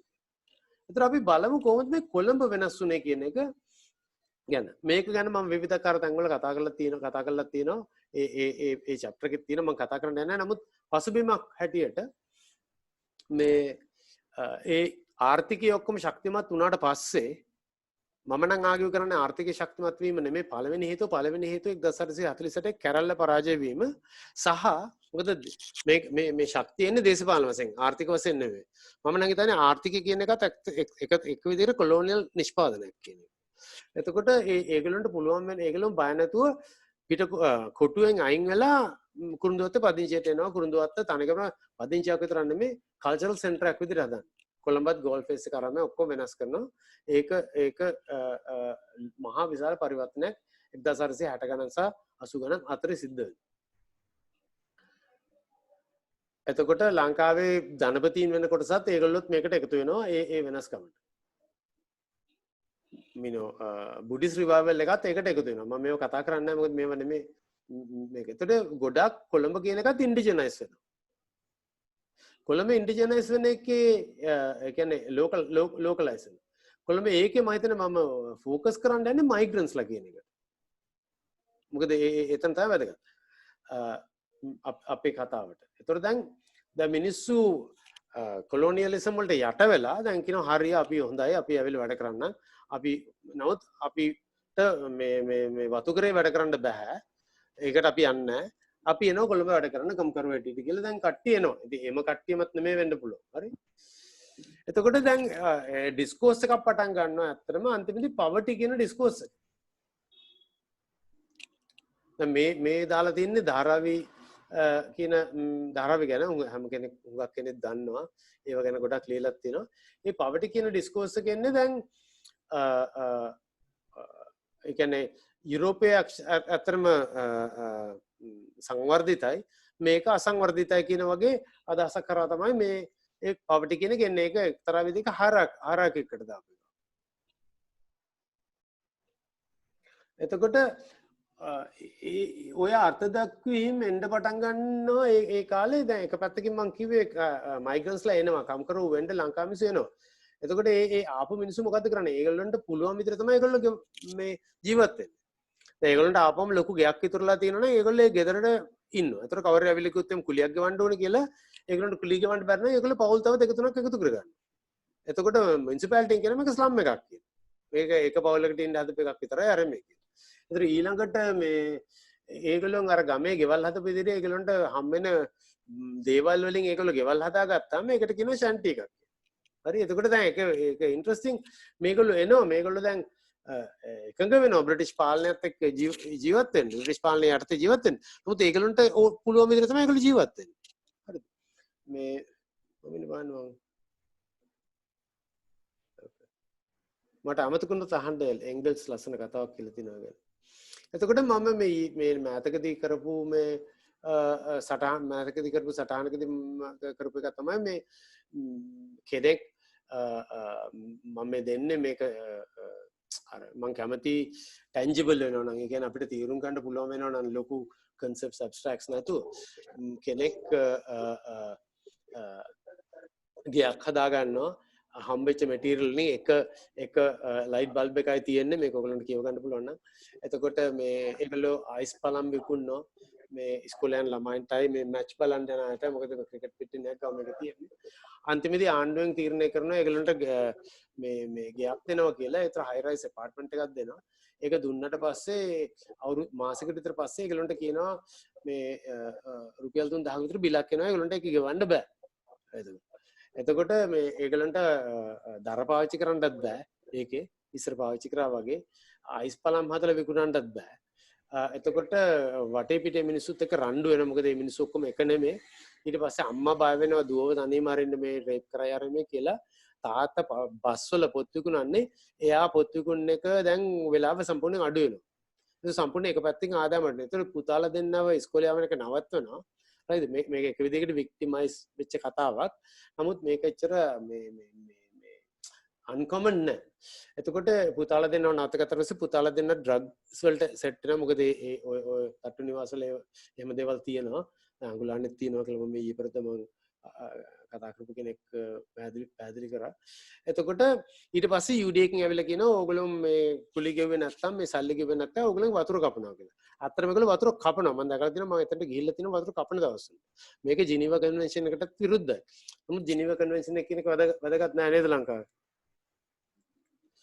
ඉතින් මේ එතකොට මේක ඇතුලේ තියෙනවා මේ මං කියන්නේ දැන් මිනිස්සුන්ගේ රෙස්පොන්ස් එක ඇත්තටම සමුන්ට පුළුවන් දෙයක් හදාගන්න. ඔය වම් පැත්තේ උඩ තියෙන එහෙම එකක් හදාගන්න එක. එතකොට නමුත් අපි විශ්වාස කරන්නේ ඒක කියලා අනාගතේ. අපි කියලා කියනකොට මධ්‍යම පන්තිය සහ ප්‍රොෆෙෂනල්ස්ලා අරගල මේක. දැන් ඕකට මම හොඳ මේ මම දන්නේ කියන්නේ අපි වැඩ කරන ආකෘති කොහෙන්ද එන්නේ කියන්නත් මම දන්නේ නැහැ. හරිද? මොකද ඒගොල්ලෝ හිතන්නේ දැන් තල්පත් සහ මුඩුක්කුනේ ලංකාවේ වචන වලින් කියනවනේ. ඒවල ඉන්න කට්ටිය කවදාද මධ්‍යම පන්තිය වගේ ජීවත් වෙයි කියලා එහෙම අදහසක් තියෙනවා. මම දන්නේ නැහැ කොහොමද එන්නේ කියලා. දැන් ධාරාවි තියෙනවනේ දැන් ඔය වම් පැත්තේ උඩ තියෙන ධාරාවි. ධාරාවිකට අල්ලපු හදලා තියෙන අලුත් බිස්නස් ඩිස්ට්‍රික්ට් එකක් මුම්බයි වල ඒකට කියන්නේ බන්ද්‍රකූර්ලා කියලා. දැන් අපි විශ්වාස කරන දේ හරිනම් බන්ද්‍රකූර්ලා එක වගේ වෙන්න ඕනේ ධාරාවි දවසක. එතකොට නමුත් එහෙම වෙන ලක්ෂණ මට නැහැ. ධාරාවි වලට ගේන හැම ස්කීම් එකක්ම පරාදයි. ධාරාවි වල ඉන්නවා එයාලයින් පයිලට්ස්ලාට ජීවත් වෙනවා. එතකොට දැන් අපිට දැන් නවීකරණය කරනවා කියලා කොහොම නගරයක් දැන් හිතන්න මම මධ්‍යම පන්තික පුද්ගලෙක් මට පුළුවන් ඩොලර් 4කට කොෆි එකක් ගන්න සමහරලාට. එතකොට දැන් මං ගිහිල්ලි කරලා කොෆි බීන් එක හරි කොහරි තැනකින් ගත්තාම ඒක දැන් එක්තරා විදිහක අර මධ්‍යම පන්තික තැනක් හැටියට හැදුනා කියලා හිතන්නකෝ. නමුත් ඒකේ වැඩ කරන මිනිස්සු කොහෙන්ද එන්නේ? ඒ මිනිස්සු කවදාවත් කෝපි එකක් බීලා නැහැ ඩොලර් 4කට. ඒතර දැන් අපි ගිහිල්ලා ඉවරලා දැන් විශේෂයෙන්ම මධ්‍යම පන්තික ළමයි එහෙම ගිහිල්ලා කෑ ගහනවා මේ කෝපි කොහොඳ නැහැ එනවා රෙ මේ කියලා. ඉතින් දැන් ඒ මිනිස්සු කවදාවත් ඒ කෝපි බීලත් නැහැ. ඒගොල්ලෝ මේ වැඩ කරන කට්ටිය. හරි එතකොට එතකොට දැන් ඒකම අරගෙන අපි ගියොත් එහෙම මේ බන්ද්‍රකූර්ලා වල වැඩ කරන මිනිස්සු ඔය බිල්ඩින් වල වැඩ කරන මිනිස්සුන්ට ඒ බිල්ඩින් වල තියෙන කැන්ටින් වලින් කන්න බෑ. එහෙමට ආදායමක් නැහැ. ඒතර මේ මිනිස්සුන්ට දැන් කන්න තැනකුත් නැහැ. එක්ක බත්තක් බැඳගෙන යන්න මොකක්ද. ඒතර අර ධාරාවි වල ඉන්න මිනිස්සු ගිහලා එමෙහෙට තේ කඩ අරිනවා. පාරයින් දිගේ. ඒතර ඇත්තටම අන්තිමේදී ගත්තොත් එහම අවුරුදු 10කට 15කට 20කට පස්සේ ගත්තාම බන්ද්‍රකූර්ලා ධාරාවි වගේ වෙනවා මිසක් ධාරාවි බන්ද්‍රකූර්ලා වගේ වෙන්නේ නැහැ. ඒක හරියම ඉන්ටරෙස්ටිං මේ අදහස් කොහෙන්ද එන්නේ? ඇයි මේ අපි මේ හිතන්නේ ඇයි මේ මෙච්චර සල්ලි නාස්ති කරන්න කියලා මේ තීරණයක් නැද්ද ඒකට? ඒතර මිනිස්සුන්ගේ රෙස්පොන්ස් එක. people's response is to ඇවිල්ලා tamunට සල්ලි දීලා ගයක් ගන්න බැරි නම් අපි මධ්‍යම පන්තියේ හැටියට අපි මොකක් කරේ මේ ණයක් අරගෙන ගයක් හදනවා අර මේක කරන්න බැරි නම් tamunගේ වත්කමේ විදිහට ඒක කරනවා. ඒක කරගන්නකොටත් ඒගොල්ලෝ පාවිච්චි කරන්නේ ඔක්කොම මේ ආර්ථිකම මේවා නෙමෙයි. ඒගොල්ලෝ පාවිච්චි කරනවා ඒගොල්ලන්ගේ රෙස්පොන්ස් එක ඇත්තටම කල්චරල් ආර්ථික නෙමෙයි. මම ආගය කරනවා මම පස්සේ ඒක තේරුම් කරලා දෙන්න. මොකද ඒගොල්ලෝ පාවිච්චි කරනවා දැන් එකපාර හදන්නේ කිව්වල්. එතකොට ඉන්ක්‍රිමෙන්ටල් ප්‍රෝග්‍රෙෂන්. එතකොට අනිත් අයගේ ලේබර් පාවිච්චි කරනවා. අපි මේ ශ්‍රම දාන ආරම්භය කියලා කියනවා. ඒ විවිධාකාර ස්ට්‍රැටජිස් තියෙන ඒවා ඇත්තටම සෝෂල් කැපිටල් පාවිච්චි කරන ඒවා. එතකොට මේක එකතරා විදිහකට ලූසින් බැටල් එකක්. මේ මෙතන තියෙන්නේ මේ අර අන්තිමේදී අර ගෝටට විරුද්ධව කරපු සටන මේ ගියසරේ. එතකොට මේ එංගල්ස් ලස්සන කතාවක් කියලා දෙනවා. එංගල්ස් ස්ටඩි කරා කාල් මාක්ස් හම්බෙන්නත් ඉස්සෙල්ලා අතරම පටන් ගත්තේ එයා ස්ටඩි කරා මේ කම්කරු පන්තියේ තත්ත්වය. කම්කරු පන්තියේ කියන්නේ එතකොට මේ කම්කරු මේ මොකද එංගල්ස් ෆැක්ටරි අයිතිකාරයන්ගේ පවුලක ඉන්නේ. එතකොට එංගල්ස්ට ඒක බලා ගන්න කියනකොට එංගල්ස් ඒක දැකලා එංගල්ස් එතකොට ඒක ගැන ලිව්වනේ පොත් දෙක තුනක්. ඒ කියන්නේ the condition of working class.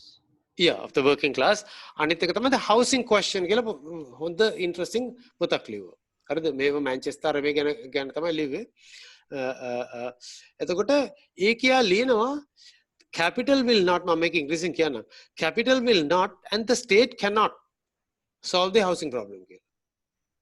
මොකද මිනිස්සුන්ට දැන් මෙතන තමයි එංගල්ස් කැස්ටෙල්ස් වැදගත් වෙන්නේ. කැස්ටෙල්ස් කතා කරන්නේ දැන් මේක ඇත්තටම ප්‍රොඩක්ෂන් ප්‍රොසෙස් එකේ නෙමෙයි. දැන් මාක්ස්ගේ ඒ අර ප්‍රොඩක්ෂන් ප්‍රොසෙසස් ගැන ගත්තොත් ප්‍රොඩක්ෂන් ප්‍රොසෙස් එකේ තියෙන ප්‍රශ්නයක් නෙමෙයි රීප්‍රොඩක්ෂන් ප්‍රොසෙස් එකේ තියෙන ප්‍රශ්නයක් කියලා. ඒ කියන්නේ දැන් ලේබර් පවර් එකටනේ මේ කැපිටලිස්ට්ලා සල්ලි ගෙවන්නේ. ඒ කියන්නේ ශ්‍රම ශක්තියටනේ, ශ්‍රමයට නෙමෙයිනේ. ඒතර ශ්‍රම ශක්තිය නැවතවර පහුවදාට කොහමද ගොඩනගවාගෙන ආපහු එන්නේ? එතකොට ඒතර බස් එක ගෙදර යන්න ඕනේ, මොකක් කර එකක් ගයක් තියෙන්න ඕනේ. අපි තියනවනේ මේ කෑලි වගේක්. දැන් ඒවා වලට කොහමද මේ ඒවා වලට ගෙවන්න පුළුවන් වෙන්න ඕනේ අපේ පඩි. ඒකනේ අදහස. දැන් ඒ වලට පඩියෙන් ගෙවන්න බැරි වුණාම තමයි රජයට මැදිහත් වෙන්න වෙන්නේ. සබ්සිඩයිස් කරන්න වෙන්නේ. ඒතර ඇත්තටම ඒ මිනිසුන්ට ඒක බැරි වෙන්නේ සූරා කෑමේ ප්‍රමාණය නිසා, ප්‍රමාණය අධික නිසා. එතකොට ඒ කියන්නේ capital will not, capital එකට කිසිම interest එකක් නැහැ මිනිසුන්ට වැඩිපුර පඩි දෙන්න. ඒකයි යා කියන්නේ. state cannot, මොකද රජයට සල්ලි යන්නේ බදු වලින්නේ. රජය මේ මිනිසුන්ගේ සූරාන කන්නේ නැහැනේ. ධනපති රජයක් වුණා සූරාන කන්නේ නැහැ. ඒ කියන්නේ ඒ බදු වලින් හම්බෙන්නේ. එතකොට ඒ දෙක ගත්තාම ඒක එහෙම වෙන්නේ නැහැ. මම හිතන්නේ අපි ඉන්නේ ඊටම අමාරු ලූසින් බැටල් එකක ඉන්නේ. නමුත් අපි කවදාවත් කතා කරන්නේ නැහැ ඒක ලූසින් බැටල් එකක් කියලා. එතකොට අර මම ඉස්සල්ලා කිව්වා වගේ ඔතොරිටිස්ලා සහ කැපිටල් එක හදන අවකාශයන් ජීවමාන කරන්නේ මිනිස්සු. ඒ කියන්නේ ඒක පාරේ ගත්තත්, කොෆි ෂොප් එකක් ගත්තත්, කොෆි ෂොප් එක ගත්තත්, කොෆි ෂොප් එක දැම්මට කොෆි ෂොප් එක කියලා කියන්නේ ස්පේස් එකක් නෙමෙයිනේ. පන්සලක් හැදුවත් ස්පේස් එකක් නෙමෙයි මිනිස්සු වෙන්නේ නැත්තම්. සෝෂල් ස්පේස් එකක් නෙමෙයි. ඒකට තමයි ලෙෆෑබ් කියන්නේ ස්පේස් ඉස් සෝෂල් රිලේෂන්ස් කියලා. එතකොට ඒකට රූල්ස් තියෙනවා. ඒකට කාටද එන්න පුළුවන්. දැන් අන්ටචබල්ස් ලට එන්න බෑ හින්දු කෝවිලකට. ඉතින් ඒ වගේ එහෙම ඒවා තියෙනවා. එතකොට මේ ඒක ජීවමාන කරන්නේ මේගොල්ලෝ. එතකොට ඒක කරන්නේ දැන් තියෙන මෙහෙම දැන් අපි දන්නවා මේ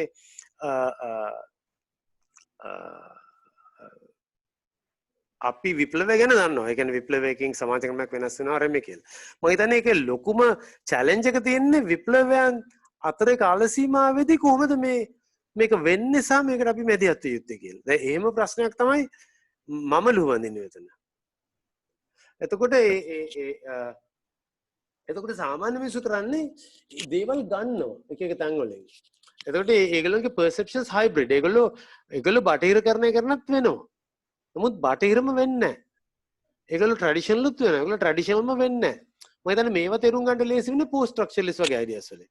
මොකද ඒක ස්ට්‍රක්චරලිස්ලාට මොබ ක්ලියර් කන්සෙප්ට්ස් තියෙන්න ඕනේ. එහෙම වෙන්නේ නැහැ. එතකොට ඒ රෙස්පොන්ස් එක මිනිස්සු කරන රෙස්පොන්ස් එක එකක් රියැක්ටිව්. ඒ තියෙන එකට ප්‍රතිචාරයක් දක්වන්න. තියෙන සිටුේෂන් එකට. එකක් ටැක්ටිකල්. ඒක ටැක්ටිකල් කියලා කියන්නේ ස්ට්‍රැටජි නෙමෙයි. ඒ කියන්නේ එච්චර දිග කාලනේ බලන නෙමෙයි. වෙලාව හම්බුනාද වැඩේ කරා. එක විදිහකට. ඒ කියන්නේ දැන් වෙන മന്ത്രി කෙනෙක් ආව නම් එයාගෙන් ඒ වැඩේ කරගත්තා මොකක් හරි එකක්. පොලිසියට අහුණා නම් මොකක් හරි කරා. ඒ අර ටැක්ටිකලි ජීවත් වෙන්න පුරුදු වෙනවා. අනිත් එක ඒකේ රෙස්පොන්ස් එක කල්චරල්. කල්චරල් කියලා කියන්නේ අපි අර මේන ආර්ථිකයත් එක්ක නෙමෙයි අතරම මේ ගණන් කරන්නේ මේගොල්ලෝ අතරම ඉන්ෆෝමල් එක ගණන් ගන්නෙත් නැහනේ මේ ආර්ථිකය ඇතුළට ගණන් හදන්නෙත් නැහනේ. ඊට අමතරව කල්චරල් කියලා කියන්නේ දැන් අනිත් අයගේ ශ්‍රමය පාවිච්චි කරන විවිධාකාර දේවල්. දැන් ඔතන අර ඩයග්‍රෑම් එකක් තියෙන ඒක මම මේ පීපල් ස්පේසස් එකේ හදුවේ කොහොමද මිනිස්සු ක්‍රමානුකූලව අර ඒගොල්ලෝ සබ්ජෙක්ට් කෙනෙක් වුණාම මේ ලිව් ස්පේස් එක හදාගන්නේ ක්‍රමානුකූලව. කියන්නේ ඇබ්ස්ට්‍රැක්ට් ස්පේස් එකට දැන් පාරක් දාලා කියන නීති රීති. මේකේ වෙලඳන් කරන්න තහනම්. මේකේ මේ පාරන්නේ හිඟා කන්න තහනම්. හිඟන්න උත්තරගෙන යනවනේ. ඒතර ඒ වගේ මොන මොනවද දැම්මම කොහොමද මේක නිගෝෂিয়েට් කරන්නේ? අන්තිමේදී මේ නිගෝෂিয়েට් වෙච්ච එකක් තමයි අපිට පේන්න තියෙන්නේ. ඒ නිගෝෂিয়েට් කරන එක තමයි සාමාන්‍ය මිනිසුන් විසින් කරන්නේ. නමුත් ඒ සාමාන්‍ය මිනිසුන් විසින් විප්ලවයක් වගේ දෙයක් නැති කාලෙක සම්පූර්ණ පරිවර්තනයක් කරන්න එහෙම කරන්න බෑ. ඒතර ඒකට ඉන්ටෙලෙක්චුවල් ෆවුන්ඩේෂන් එකක් තියෙනවා. නමුත් මම ඒක ඔක්කොම කතා කරන්න යන්නේ නැහැ. මොකද මේක එහෙම සාකච්ඡාවක් කියලා මම කරන මේ මම ලෑස්තිලා ආවේ. එතකොට එක විදියකට තියෙන දෙයක් තමයි මම හිතන්නේ මම ඔය CMU එකේ තිබිච්ච සාකච්ඡාවේදීත් මම හයිලයිට් කරන්න ගියේ එකක් තමයි අපි විසින් නිර්මාණය කරන විප්ලවයකට මිනිස්සුන්ට එන්න කියලා කියන එක. දෙවෙනි එක තමයි මිනිස්සුන් විසින් කරගෙන යන විප්ලවයට අපි සහභාගී වෙන එක. එහෙම කරන්න පුළුවන්ද කියන එක.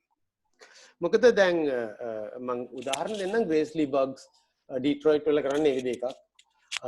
එයා එතකොට ගුස්ටාවෝ එස්ටේවා මෙක්සිකෝ වල ගොඩක් තැන්වල ඒගොල්ලෝ කියනවා විප්ලවය වෙනවා. මේක අපිට අහුවෙලා නැති එකත් ප්‍රශ්නේ කියලා. මොකද මිනිස්සුන්ට මොකක් හරි ලොකු ප්‍රශ්නයක් තියෙනවා මිනිස්සු ඒකට රෙස්පොන්ඩ් කරනවනේ. මොකද ගොඩක් අය හිතන්නේ මිනිස්සු ඒකට රෙස්පොන්ඩ් කරන්නේ අපි මිනිස්සු වෙනුවෙන් රෙස්පොන්ඩ් කරන්න ඕනේ කියලා. දැන් එහෙමද කියන ප්‍රශ්නය. එතකොට මම දැන් හයිලයිට් කරේ මම මේකත් කියවන්නේ හයිලයිට් කරේ අපි හිතන ක්‍රමේ you know like I mean අර මාක්ස්ුත් ලියවනේ the poverty of philosophy අර මේ කියලා අපි හිතන ක්‍රමේ සම්පූර්ණ ලොකු ප්‍රශ්නයක් තියෙනවා කියලා මම කියන්නේ. හිතන ක්‍රමේ. මම මෙතනින් නවත්තන. ඒතර ඔයගොල්ලන්ට ප්‍රශ්න අහන්න පුළුවන්. හොඳයි. thanks නිහාල්. අපි සාකච්ඡාව ඉක්මනට පටන් ගමු. මොකද අපිට 8යි කාලේ වෙනකොට නවත්තන්න වෙනවා. අපි කරපු කාලේ ඔව් පැයක් විතර තියෙනවා. සාකච්ඡා කරන්න පුළුවන්. කවුරුත් ඇවිල්ලා නැහැ වගේ. ඉතින් ගන්න එය.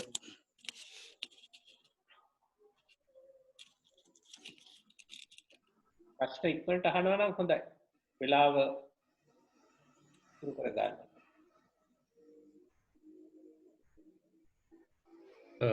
මං කතා කරන්නද? ඕකේ. ප්‍රොෆෙසර් නිහාල් බොහොම ස්තුතියි ප්‍රසන්ටේෂන් එකට එකේ තිබුණු විස්තර ප්‍රමාණය අපිට දිගට කතා කරන්න තිබ්බනම් හොඳයි සහ යම් එක අර ඉන්ටෙලෙක්චුවල් පැත්තකට යන්න තිබ්බනම් තවත් හොඳයි. නමුත් මම ගොඩක් දේවල් ඉගෙන ගත්තා ඒ සමහර කොන්සෙප්ට් සහ මේ සහ යම් විදියක මේ සම්බන්ධ කරන්න පුළුවන් වුණා අපේ කලින් අපි කරපු සාකච්ඡාවලට විශේෂයෙන්ම මේ අපේ විමුක්තිය නී කරපු එක මේ කෞශල්‍ය කරපු සාකච්ඡාවට අර මේ ප්‍රොෆෙසර් දන්නවද දන්නේ තියෙනවා මේ නුවර ගැන කියපු නිසා මේ මම මේක මත කරන්න ඕනේ මේ නුවර තියෙනවා කෝපි පොකුණ කියලා එකක් හරි මම දන්නේ කියන්න කොෆි කොන් කියලා එකක් තියෙනවා මේ දළදා මාලිගාවට පිටිපස්සේ හරි මම හිතන ඉස්සරහා කොෆි කොන් කියලා තියෙනවා ඒක මේ හදලා තියෙන්නේ 1857 අර Prince of Wales ලංකාවට ආවට පස්සේ මේ ලංකාවේ කොෆි ප්ලාන්ටර්ස්ලා එකතු වෙලා යාගේ ඒ අර ඔටුන්නට තියෙන මේ ක්‍රවුන් එකට තියෙන මේ යටහත් භාවය පෙන්වන්න හදපු පොන්ඩ් එකේක. ඉතින් ඒක අර මේ මම මගේ හැට අහුනේ ඒක අර මම පින්තූර ගන්න නිසා ඒක අර හරිම මේ ලංකාවේ තියෙන එකම අර යුරෝපානු ඒ කල්චර් එක පෙන්වන ආර්ට් වර්ක් එකක් විදිහට තමයි ඒක මම දැක්කේ. ඕකේ. ඉතින් ඒක අර ඒක වෙනස් කරගෙන තියෙනවා දැන් ගොඩක් වෙලාවට ලංකාවේ වෙඩින් ෆොටෝ ගන්න අය ගොඩක් මේ පින්තූර ගන්න තැනක් තමයි කොෆි බොන්ඩ් එක. එතකොට එයාලා යම් විදිහක මම කෙනකින් අහුවා ඇයි එතන ගියේ කියලා ඒකේ එයා කිව්වේ මේ අර යුරෝපියන් ඊස්තටික්ස් කියන එක. යුරෝපානු සෞන්දර්ය කියන එක.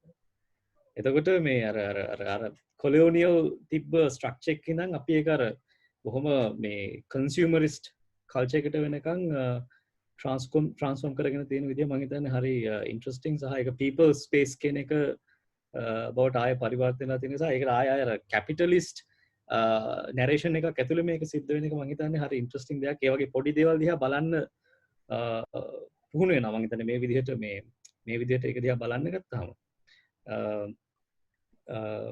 සහ අර මම හිතන්නේ ඒන්ගල්ස් කියප එක ඉතාම නිවැරදි මේ capital will not state cannot කියන එක. ඒක මම හිතන්නේ බොහොම පැහැදිලිව පේනවා මේ අපේ කොන්ටෙක්ස්ට් එක දිහා බලපුවමත් ඒක කොච්චර ප්‍රාග්ධනය කරන්න අසමත්ද ප්‍රාග්ධනය කරන්න උනන්දුවක් නැහැ සහ රාජ්‍යයට ඒක කරන්න බෑ කියන එක. අපි ඉස්සරහට කතා කරමු ගොඩක් දේවල් තියෙනවා මේ මතුවෙච්ච දේවල් මේ පැහැදිලි කරගන්න තුන මම පොත කියවමින් හිටියේ මේ ප්‍රොෆෙසර් එක සායකිත් කීප තැනක් තියෙන අපිට කතා කරන්න පුළුවන් ඉස්සරහට. හොඳයි thanks. I mean thank you. ඒකට මේ මොකද මේ මම ස්ටඩි එක කරනකොට කොලොනියලිසම් කියන එක ඉතින් ලොකුවට මාවනේ ඉස්සරහට ඉතින් අන්තිමට පොතට නම දැම්මේ ඩිකොලොනයිසිං සිලෝන් කියන්නේ පළවෙනි පොතට. so මොකද මම ඊට ඉස්සෙල්ලා බොහෝ විට කැපිටල් කියන එකෙන් තමයි මම අර්ථ දක්වන්න උත්සාහ කර හිටියේ. ඉතින් yeah thanks. අපි කතා කරමු. වෙන අදහස්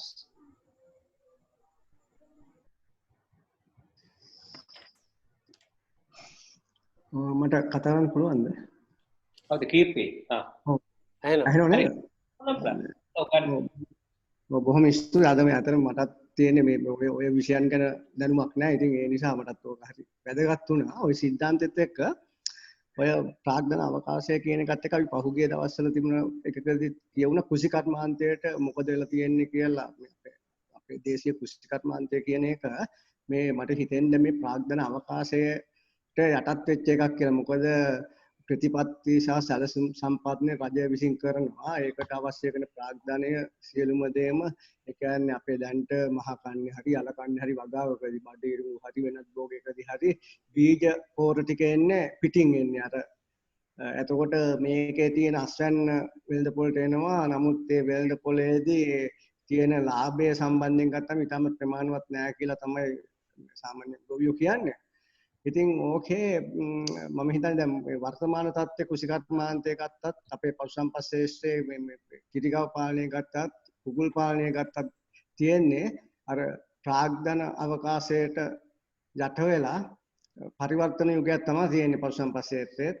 මේකට උදාහරණයක් තමයි මේ අර කිරිගවයන් 20000ක් ගේන එක. ඒක තවදුරටත් තවත් අවශ්‍ය නම් තව 10000ක් ගෙනල්ලා මේ තියෙන දේශීය කිරි කර්මාන්තය කියන එක අනිත් පැත්තට හරවන තත්ත්වයක් තියෙනවා. නමුත් මේකේ ඒ එක්කම තියෙනවා යම් ওই ග්‍රාමීය වශයෙන් විවිධ සංවිධාන වලින් දේශීය බීජ ආරක්ෂිත කරනවා. තව පාරිසරික ගොවිතැන ගැන කතා කරනවා, අත්අදහ බලනවා. නමුත් ඒවට ඒකට යොමු වීම කියන එක බොහොම අඩුයි. මොකද ඒකට තියෙන රාජ්‍ය මැදිහත් වීම හෝ ප්‍රාග්ධනය එන එක අඩු නිසා. මට ඇත්තටම ඕනේ දැන් මේ තියෙන තත්වයට අපි මේක මේක පියමන් කරන්න. දැන් අපි මේකට අකමැති නම් මේකෙන් අපිට අපේ බහුතරයකට අවාසි සහගත නම් මේක පියමන් කරන්න තියෙන පියවරවල් මොනවද දැන් වර්තමාන තත්ත්වය? ප්‍රොෆෙසර් මයික් එක මියුට් වෙලා තියෙනවා. thank you. මෙහෙම දෙයක් තියෙනවා මට ඒකට උත්තරයක් නම් දෙන්න බෑ sorry. මේ අපිට කතා කරන්න පුළුවන් ඒ ගැන කෘෂිකර්මය කියන එක අර්ථ දක්වීම් ගොඩක් තියෙන්න පුළුවන්. එකක් තමයි කෘෂිකර්මය කියලා කියන එක අපිට නූතන විදිහට කියලා කියන්නකො මොකක් හරි කියන්නේ මොඩර්න් විදිහට යුරෝපියන් විදිහට අර්ථ දක්වන්න පුළුවන්. මම හිතන්නේ අපි ඒ විදිහට තමයි මේක අර්ථ දක්වන්න ඉන්නේ. මම දන්නවා සුමින් සිරිත් ඉතාමත්ම ඉන්ටරෙස්ටඩ් ගම ගැන, you know, like and so නමුත් මම හිතන්නේ ගම ගැන මේ ගොඩාක් හොඳ ඩිස්කෝසස් තියෙනවා. මේ හදිස්සිය කතා කරන්න බෑ. අපිට ඕනනම් you know ඒකට වෙලාවක් කරගෙන කතා කරන්න පුළුවන් ගම ඒ ගම සහ rural development කියලා කියන්නේ ග්‍රාම්‍ය සංවර්ධනය ගැන. නමුත් අනිත් අතට මම හිතන්නේ ඒකේ තියෙන ඔකේ තියෙන ලොකුම ප්‍රශ්නයක් තමයි මම දකින්නේ අපි කොලොනයිස් වෙලා තියෙන එක. කොලොනයිස් වෙලා තියෙනවා කියලා කියනකොට කොලොනයිස් වෙලා තියෙනවා කියලා කියන්නේ බටහිරින් බඩු ගේනවා හරි මොකක් හරි එහෙම එකක් නෙමෙයි. අපේ සිතීමේ ක්‍රමය. සිතීමේ ක්‍රමය කොලොනයිස් වෙලා තියෙන එකේ පැති දෙකක් තියෙනවා. එකක් තමයි අපි බටහිර අනුකරණය කිරීම. අනුකරණය කරන්න යාම. දැන් සමහරලාට තියෙනවා දැන් මැලේසියා වගේ රටවල් වල මම හිතන්නේ කොලොනියලිසම් ඉවරලා නැත්තේ ඒකයි. කොලොනියලිසම් වල මම ආගියු කරන්නේ ස්ටේජස් හතරක් තිබුණා. හතරවෙනි එක ඉන්ටෙලෙක්චුවල් කොලොනියලිසම්. ඒක යන්නේ නැහැ. ඒක චයිනාවත් යට වෙලා. you know like එතකොට මේ එතකොට ඒ දැන් හිතන්න දැන් මැලේසියා වගේ රටවල් වල ඉන්දියාවෙම සෙක්සස් හතරක් තිබ්බා. සෙක්සස් දෙකක් නෙමෙයි තිබ්බේ. හරි දැන් ඒතර අන්තිමේදී ඇවිල්ලා අපි කියනවා ගෑණිකු මිනිකු ඉන්න එක මේක මේ බෞද්ධ චාරිත්‍රාක් හරි මේ කියලා අපි ලොකු වර්ණාවක් දෙනවා මේ තිබිච්ච නැති එකක් ගැන. එතකොට ඒ විදිහට දැන් මැලේසියන් ආණ්ඩුව අර මේ ලේඩි බොයිස්ලා වගේම තහනම් කරා ඒක සරයි. I mean ඒක තහනම් කරන්න බෑ මොකද ඒක ඇත්තටම ඒගොල්ලෝගේ ඉතිහාසයේ ඒගොල්ලෝ ඒක ඉතා වැදගත් විදිහට ගත්ත දෙයක්. දැන් ඒක තහනම් කරන්නේ මොකද? ඒක තහනම් කරන්නේ බටහිර ක්‍රමයෙන්. ඒතර අපිට තියෙනවා ප්‍රශ්නයක් එක්ක අපි බටහිරට යන්න. ඒතර බටහිරින් අපිට උගන්වලා තියෙන්නේ ඩුවලිස්ටික් තින්කින් නේ. එහෙම නැත්නම් ඒක ඔපොසිට් එක ට්‍රැඩිෂන් එකට යනවා. ඒ ට්‍රැඩිෂන් එකට ගියාමයි බටහිරට ගියාමයි අපිට අපි ගැන කතා කරන්න වෙලාවක් නැහැ. මොකද අපි ට්‍රැඩිෂනලුත් නෙමෙයි අපි බටහිරත් නෙමෙයි. ඒක නිසා අපිට ඕනේ එතකොට ඒකට කියන්නේ හයිබ්‍රිඩ් කියලා. හයිබ්‍රිඩ් කියලා කියන්නේ මොකද්ද? අර බටහිර එකයි මේකයි එකතු වෙලා. එහෙම එකතු වෙච්ච එක නෙමෙයි මේක අපි විසින් සාදාගෙන යන එක. එතකොට ඉන්න අය හදාගෙන යන ඉන්දියන් මිනිස්සුම ඉන්දියන් මිනිස්සු කියන්නේ. මේ මිනිස්සු බටහිර ඇඳුම් ගන්නවා කියලා මේ මිනිස්සු බටහිර වෙලා නැහැනේ. ඒ ශ්‍රී ලංකන් මිනිස්සු තමයි ශ්‍රී ලංකන් මිනිස්සු කියලා කියන්නේ. මේ මිනිස්සු රාජපක්ෂට ඡන්ද දෙනවනේ. ඒගොල්ලෝ තමයි ශ්‍රී ලංකන් මිනිස්සු. you know I mean so අපි කොහොමද වර්තමානයේ ඉන්න කට්ටිය අර්ථ දක්වන්නේ? ඒතර වර්තමානයේ තියෙන කෘෂිකර්මය අපි අර්ථ දක්වන්නේ කොහොමද? මම මේ වගේ ප්‍රශ්නෙට ඒ කෙලින්ම මෙයා කරනවා. ඒතර මම හිතන්නේ අහපු ප්‍රශ්නේ ලොකු ප්‍රශ්නයක්. මගෙන් අහනවා නම් උත්තරයක් තියෙනවද කියලා මට නම් උත්තරයක් නැහැ. නමුත් මම දන්නවා අර people spaces කියන එකේ පැත්තෙන් මිනිස්සු බටහිරිනුත් ගන්නවා ට්‍රැඩිෂන් එකෙනුත් ගන්නවා හැම එකෙම අරගෙන තමයි ඒගොල්ලෝගේ තන හදාගන්නේ. අපිට තියෙන ලොකු ප්‍රශ්නයක් ඒක මටත් තියෙනවා. අපිට මේ මිනිස්සුන් හරියට දන්නේ නැති. ඒක දැනගන්න අමාරුයි.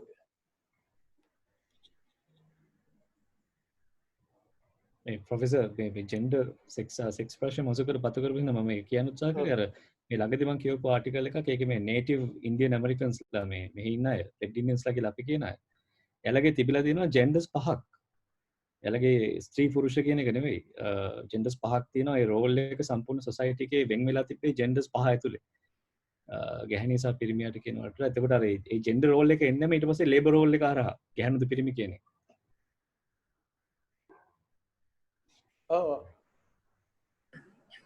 මේ මම පොඩි ප්‍රශ්නයක් අහන්නන්නේ මේ මට දැනෙච්ච දෙයක්. කෘෂිකර්මය ගැන කිව්වට පස්සේ දැන් අර ඉස්සර ප්‍රොෆෙසර් කිව්වා දැන් ස්පේස් එකේදී යුරෝපියන් ස්පේස් එක සහ මේ අපේ ඒසියන් ස්පේස් එක අතර කවලම් වීමක් වගේ දෙයක් හැදිලා අපි සමහරලාවට අපි අර වෙනත් ස්පේස් එකක් හදා ගන්නවා කියන එක. දැන් සමහරලාට අපේ රටේ දැන් කෘෂිකර්මය ගත්තොත් එහෙම මටත් හිතෙනවා දැන් සමහරට ඔය අපේ අතු වැබිලි වගාවත් එක්ක නැත්නම් අපේ යුරෝපියන් බලපෑමත් එක්ක අපේ තිබුණ එක වර්ධනය වෙම ඉවෝල්ව් වෙන එක නතර වෙලා අර මික්ස් වීමක් වුණ නිසාද අපේ කෘෂිකර්මයේ මේ විදිහේ තත්වයක පවතින්නේ කියන නිකන් එහෙම මට හිතුණා. සමහරලාට මම දන්නේ නැහැ ඔබතුමා කොහොමද ඒ ගැන හිතන්නේ කියලා. ඔයා හිතන එක හරි. මං කියන්නේ අපි හැමෝම හිතනවානේ දේවල්. I mean so ඒක නිසා ඒකේ ඒ හිතන එකේ හරි වැරදි ප්‍රශ්නයක් නෑ. මම හිතන්නේ එක විදියක් හිතන්න තියෙනවා. මේ කෘෂිකර්මය කියලා කියන එක තේරුම් ගන්න විදි ගොඩක් තියෙනවා.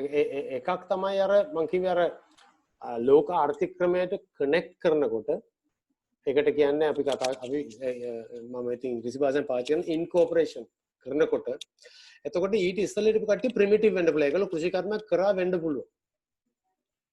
එතකොට ඒක අපි කෘෂිකර්මය කියලා කියනවා. දැන් ප්‍රශ්නේ තියෙන්නේ අපි අද පාවිච්චි කරන වචන සෙට් එකම අපි පාවිච්චි කරන අවුරුදු 2000කට යනකම්. හරි 5000කට යනකම්. ඒතර අපිට ඒව තේරුම් ගන්නවා. ඒව තේරුම් ගැනීමේ උත්සාහයක් නැහැ. මොකද ඒ තේරුම් ගන්න බැරි කරලා තියෙන්නේ වර්තමානයේ. අපිට වර්තමානයේ තේරුම් ගන්නත් බෑ. ඒ අරව තේරුම් ගන්නත් අමාරු කරලා තියෙනවා. එතකොට අනිත් අතට මාක්ස්වාදී සාහිත්‍යය ගැන කතා කරනකොට ගොවියන්ට කියන්නේ ප්‍රෙසන්ස් නේ. ඒගොල්ලෝ එක්තරා විදියක මේ පන්තියක් නැත්නම් උපපන්තියක් හරි මොකක් හරි ඒකට සම්බන්ධීකරණ වෙච්ච එක. හරි. එතකොට අනිත් අතට අපි ගම නගරේ ආරම්භය ගන්නකොට කෘෂිකර්මය කරන අය ඒ කියන්නේ ගමට නැති කියන්නේ ප්‍රාථමික like ආර්ථිකයක් ආරම්භය කියලා තියෙනවා. මං හිතන්නේ අර දැන් කල්පත් කිව්වේ ඒකයි. අපිට සමහර වෙලාවට ඊටාම කෙට්ටුවෙන් අර ලොකු කන්සෙප්ට්ස් තමයි ඔය ලොකු කන්සෙප්ට්ස් ගෙනාපු ගමන්ම අපිට පේන්නේ නැතු යනවා දේවල්. මොකද අපිට ගෑනු පිරිමි ඉන්නවා කියලා දැනගත්ත ගමන් ඔක්කොම ගෑනු පිරිමි වගේ පේනවා මිසක් අර third fourth sexes පේන්නේ නැතු යනවා.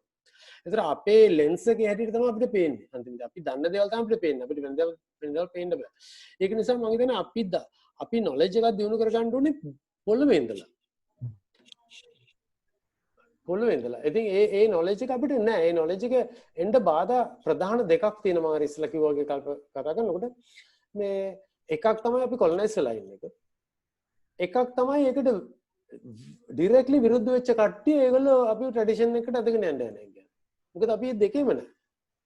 ඒතර අපිට අපි ගැන කතා කරන්න බෑ. ඉතින් මේ මම නම් හිතන්නේ කෘෂිකර්ම ගැන අපි ඕන වෙලාවක වෙනම කතා කරමු. ඒ කියන්නේ ඒකට තීසිස් තියෙනවා දැන්. ඔය ගාන්ධිලා නේරුලා ඒගොල්ලෝ කතා කරලා තියෙනවනේ ගමවල් ගැන. ඒ ඩිස්කෝස් එකක් තියෙනවා ලොකු ඩිස්කෝස් එකක්. මොකද ඉතින් අර අපිට තියෙන ස්ට්‍රක්චර් එක ඇතුලේ ඉතින් හැමෝම යනවා ගිහලා ගම දිනු කරන්න හදනවා. මොකද්ද කරලා තියෙන්නේ? මම දැන් මාවිලේ කියලා කරා. මම මාවිලේගේ චීෆ් ආකිටෙක්ට් ප්ලෑන් වලත් හිටියා.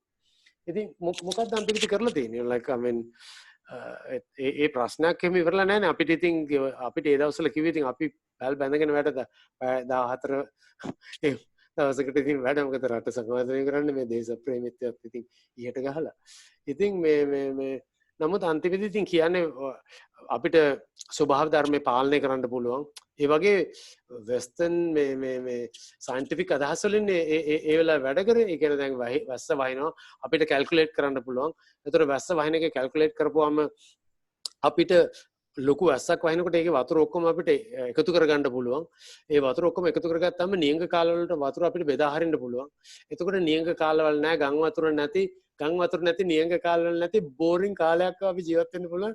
හැමදාම එක විදිහට වතුර තියෙන කියලා. නමුත් අන්තිමේදී එහෙම ගන්න නැහැනේ. ගම් වතුරත් තාම තියෙනවා, නියංගත් තාම තියෙනවා. ඒතර මම හිතන්නේ අපිට හිතලා බලන්න වටිනවා. දැන් මේ මොකද්ද කියලා. ඒක නිසා මම කෙටියෙන් සමරයිස් කරනවා නම් මට උත්තරයක් නැහැ ඔකට. කතා කරමු කියලා කතා කරනවා නම් කතා කරන්න කැමති. මට වෙන අදහස් ගේන්න පුළුවන්. මං ඔය ගම කියන එක නම් මං ගොඩක් ස්ටඩි කරා මේ නේපාලයේ තොට ඉන්දියාවේ අර මේ තැන් වල. සෝරි මට මේ එහෙම උත්තරයක් දෙන්න බැරි එකට. කල්ප කියපු දෙයට දෙයක් කියන්න කැමතියි මම මේ අර ජෙන්ඩර් සම්බන්ධයෙන් කල්ප කියපු දෙය. දැන් අපි ලංකාවෙත් ජෙන්ඩර් අපි තේරුම් ගන්න හදනවනේ ඔය වෙස්ටර්න් ලෝකේ පාවිච්චි කරන බයිනරි එකකින්. එතකොට කල්ප කිව්වා වගේ අන්තිමට මේ ලේබර් ශ්‍රමදායකත්වයේ ශ්‍රම විභජනය කරන විදිහක් තමයි ඇත්තටම හැමතැනම ජෙන්ඩර් කියන එක පාවිච්චි වෙලා තියෙන්නේ. ප්‍රොඩක්ෂන් ස්පේසස් කියන්නේ පිරිමින්ගේ අවකාශය, රීප්‍රොඩක්ෂන් එහෙම නැත්නම් ගෙදර කියන්නේ ගෑනුන්ගේ අවකාශය කියන එක. හැබැයි දැන් ලංකාවේ ගමක් ගත්තොත් මම ලංකාවේ ගම ගැන ස්ටඩි එකක් කරා මගේ මාස්ටර්ස් රිසර්ච් එකට.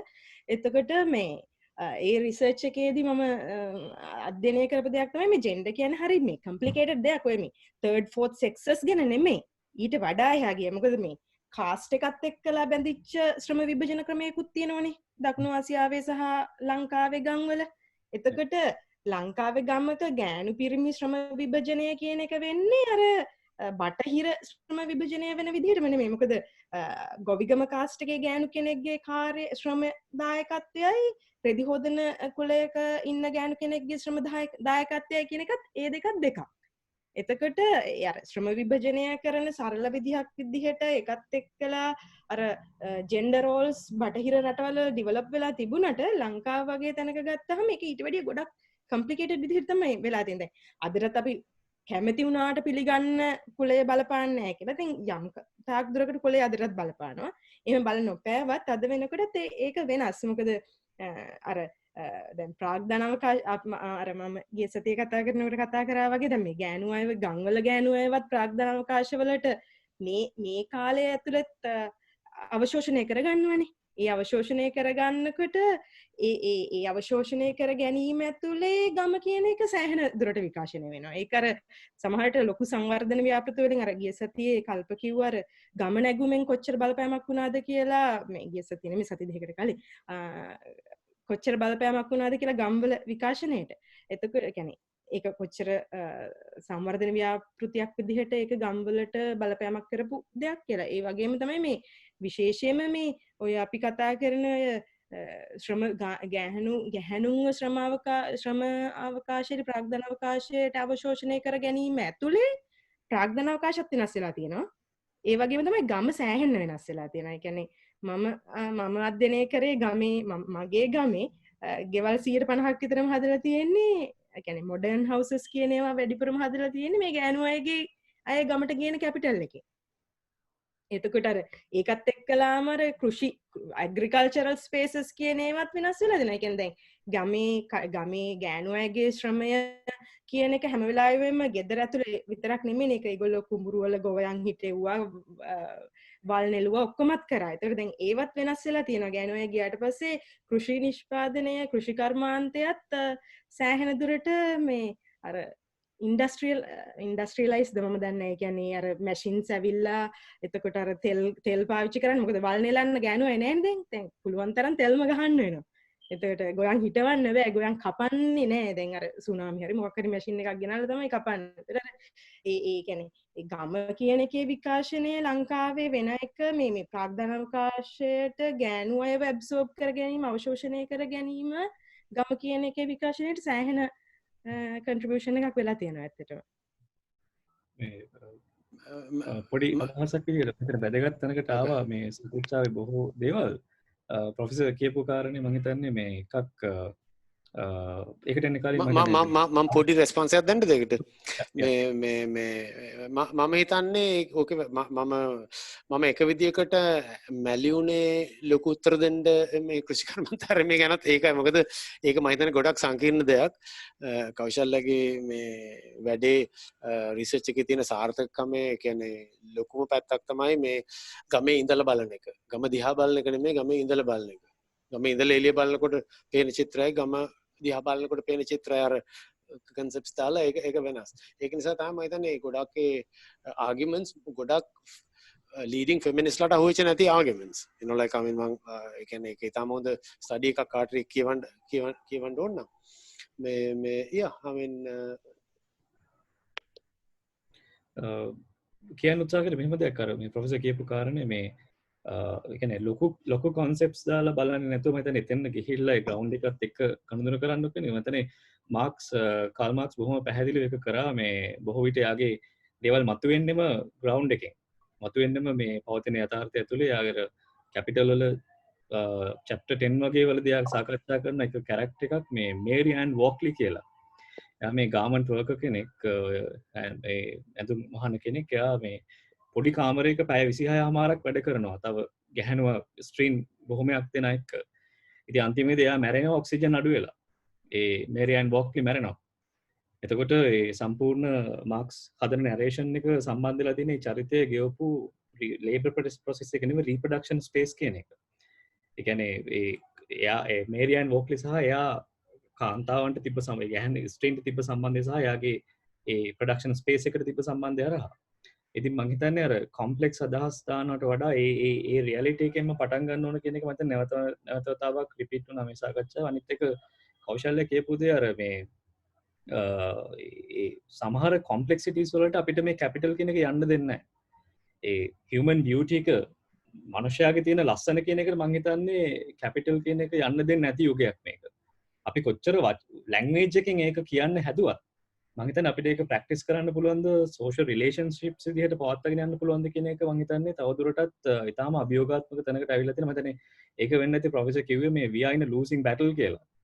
මේ මම කැමති තාටියක් ඒ කතා කරන්න පුළුවන් මේ අය මොකක්ද we are in a losing battle කියන එකෙන් මොකක්ද ප්‍රොෆෙසර් අදහස් කරේ කියන එක. ලූසිං බැටල් එක අපි ටිකක් දීර්ඝ වෙනම කතා කරමු. නමුත් මම KTM අකර කියනවා නම් මේ මං සම්පූර්ණ මේකඟ අයවා මං සතුටු වා කියපු දේවල් වලට ඒ ග්ලාසස් දාලා බලනවා කියන එක දැන් මම කොලෝනියල් ස්ටඩි කරනකොට මම එක ස්ටඩි එකක් කරේ කොලෝනියල්ස්ලා මොන වගේ ලෝකයක්ද හැදුවේ කියන එක. ඕක දැන් අන්තරම ගොඩක් කාදලා තින්නේ මේ පැත්තෙන් ගත්තාම ඔයා දන්නවනේ මේ කල්චරල් ස්ටඩීස් සබෝල්ටන් ස්ටඩීස් කට්ටිය හොයලා බැලුවා දැන් මේක මොකද කරේ කියලා. මොකද ඉස්සර කාලේ කොලෝනියල් ස්ටඩීස් ලියලාම තියන්නේ කොලෝනියල්ස්ලා විලා හැදුවා. දැන් ඔය 1860 80 අතර වෙච්ච පරිවර්තනයත් ඒකෙන් තමයි මගේ පීපල්ස් ස්පේසස් පටන් ගන්න. මොකද ඒක සම්පූර්ණයෙන් කොළඹ හිටිය 10% විතර සුදු මිනිස්සු. ඒත් මේ මිනිස්සු කරපු පරිවර්තනයක් ගැන අපි ඉස්කෝලේ ඉගෙන ගන්න. 90ට මොකද උනේ? අපිට එහෙම එකක් නැහැ. මොකද සුදු මිනිස්සුන්ට ඉන්ට්‍රස්ට් එකක් තිබුණෙත් නැහැ ඒක ලියන්න. අපේ ඔක්ස්ෆර්ඩ් කේම්බ්‍රිජ් කියලා ස්ටඩි කරපු මිනිස්සුන්ට ඉන්ට්‍රස්ට් එකක් තිබුණෙත් නැහැ ලියන්න. නමුත් යුරෝසෙන්ට්‍රිසම් මගෙත් එක්ක පොඩක් අප්සෙට් වුණා මේ යුරෝපියන් කිව්වා කියලා මේ විදිහට කතා කරා. යුරෝපියන්ස්ලා නොලෙජ් එකක් හදුවානේ. යුරෝපියන්ස්ලා නොලෙජ් එක හදුවේ ඒගොල්ලෝ යුරෝප් වල අන්තිම යුරෝප් ඉතාලම නරක තත්ත්වයක තිබුණ 1450 වෙනකොට 100 year war අර මේ වෙලා ඒතර ඒගොල්ලෝ එළියට යනකොට ඒගොල්ලෝ මැප්ස් අඳින්න පටන් ගත්තා. මුහුදු ගැන කනලක අලුත් නොලෙජ් ඇති කරගන්න පටන් ගත්තා. මිනිස්සුද ගස්ත මේ ඔක්කොම ලෝකේ එහෙ පැත්තේ ඉඳලා මෙහෙ පැත්තට ගෙනියලා සම්පූර්ණ වෙනස් කරලා අලුත්ම ලෝකයක් ඒගොල්ලෝ හැදුවා. ඒ හදන ගමන් ඒ ලෝකේ ගැන ඒගොල්ලෝ ලිව්වා. ලංකාව ගැනත් පණ යනකල් ලියලා තියෙනවා.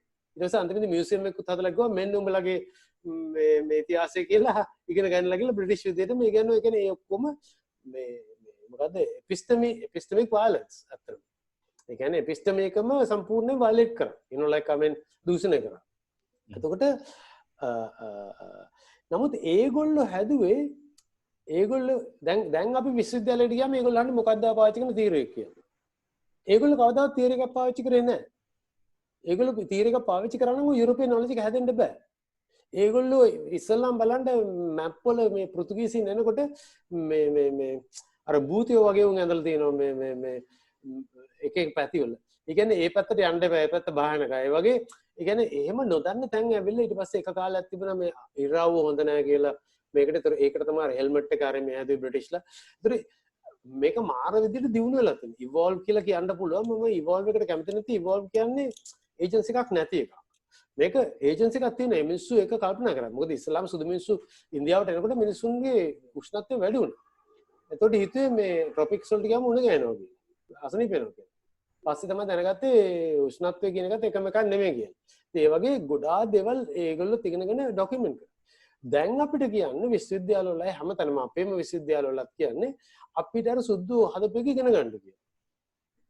එහෙම නැත්තම් ඒකට විරුද්ධ එක තමයි ඥානසාරලා කියන එක පිළිගන්න කියලා. you know like I mean මං හිතන්නේ අපිට අර මේ කාලයක් ඇවිල්ලා තියෙනවා අපිට අපි විසින්ම knowledge එක ඩෙවලොප් කරගන්න. මම දන්නේ කියන්නේ මට මේ ලොකු chance එකක් හම්බුණා ඒක අර එක තැන්වල මම හිටපු තැන්වලින් you know like ඒක මොකද අර ඉස්සර තිබිච්ච එකක් තමයි දැන් එක්කෙනෙක් මාක්ස්වාදියෙක් නම් මාක්ස් විතරයි ගන්න පුළුවන්. මාක්ස්ට කිසි දෙයක් කියන්නත් බෑ you know like I mean එහෙමයි. එක්කෙනෙක් ෆූකෝවාදියෙක් නම් ඒක එහෙමයි. නමුත් ඊට පස්සේ අර කල්චරල් ස්ටඩීස් කට්ටිය ඔක්කොම කැඩුවනේ. දැන් යමක් තියෙනවා නම් ඒක තේරුම් කිරීම සඳහා තමයි අපිට ඕන වෙන්නේ මේ concepts අරන්. දැන් අපිට කෘෂිකර්මය සහ කෘෂිකර්මාන්තය සහ ගම ගැන තේරුම් ගන්න ඕන නම් අපිට ගන්න තියෙන එකෙන් වැඩිම හොඳ එක. ඔකට අර ජෙන්ඩර් අර කෞශල කිව්වා වගේ ජෙන්ඩර් එකත් ඒකට වැදගත්. අන්තිමේදී අර දැන් අපිට වෙස්ට් එකේ තියෙනනේ අදහසක් ඉන්ටර්සෙක්ෂනැලිටි කියලා. ඉන්ටර්සෙක්ෂනැලිටි කියලා කියන්නේ දැන් මම කතා කරන ඕක අර මුලින්ම පෘතුගීසින් ආපුවම it's young white male Christian city. මොකද ඒ characteristics ඔක්කොම එනවා. ඒ කියන්නේ එකක් නෙමෙයි සුදු මිනිස්සු කියලා එහෙම නවත්තන්නත් බෑ. පිරිමි කියලා නවත්තන්නත් බෑ. කැතලික් කියලා නවත්තන්නත් බෑ. මොකද ඒවා ඔක්කොමලා අර කම්බිනේෂන් එක කියන එක තව වෙන කම්බිනේෂන් එකක් කෙනෙකුට වෙනස්. ඉතින් ඒක නිසා මම හිතන්නේ අපි නැවතර වගේ ට්‍රැඩිෂන් එකට යන්න ඕනේ. මේ යුරෝපියන්ස් ලාගේම ට්‍රැඩිෂන් එකක් එක විදිහකට. නමුත් හැමතැනම මේ ඉතිසල තිබිච්ච එකක් අපි යමක් දැක්කම අපි ඒක තේරුම් කරන්න යනවා. මිනිස්සෙක් මොකක් හරි කාලා මරනවාම අපි ඒක තේරුම් කරන්න යනවා. දැන් මේක මොකද්ද කියලා. ඒතර ඒකට අර පිටරටකින් තියෙන මේ තීර එකක් ගෙනාවාම ඉතින් අපි කන්ෆියුස් වෙනවා. Yeah, it's very good. Thanks.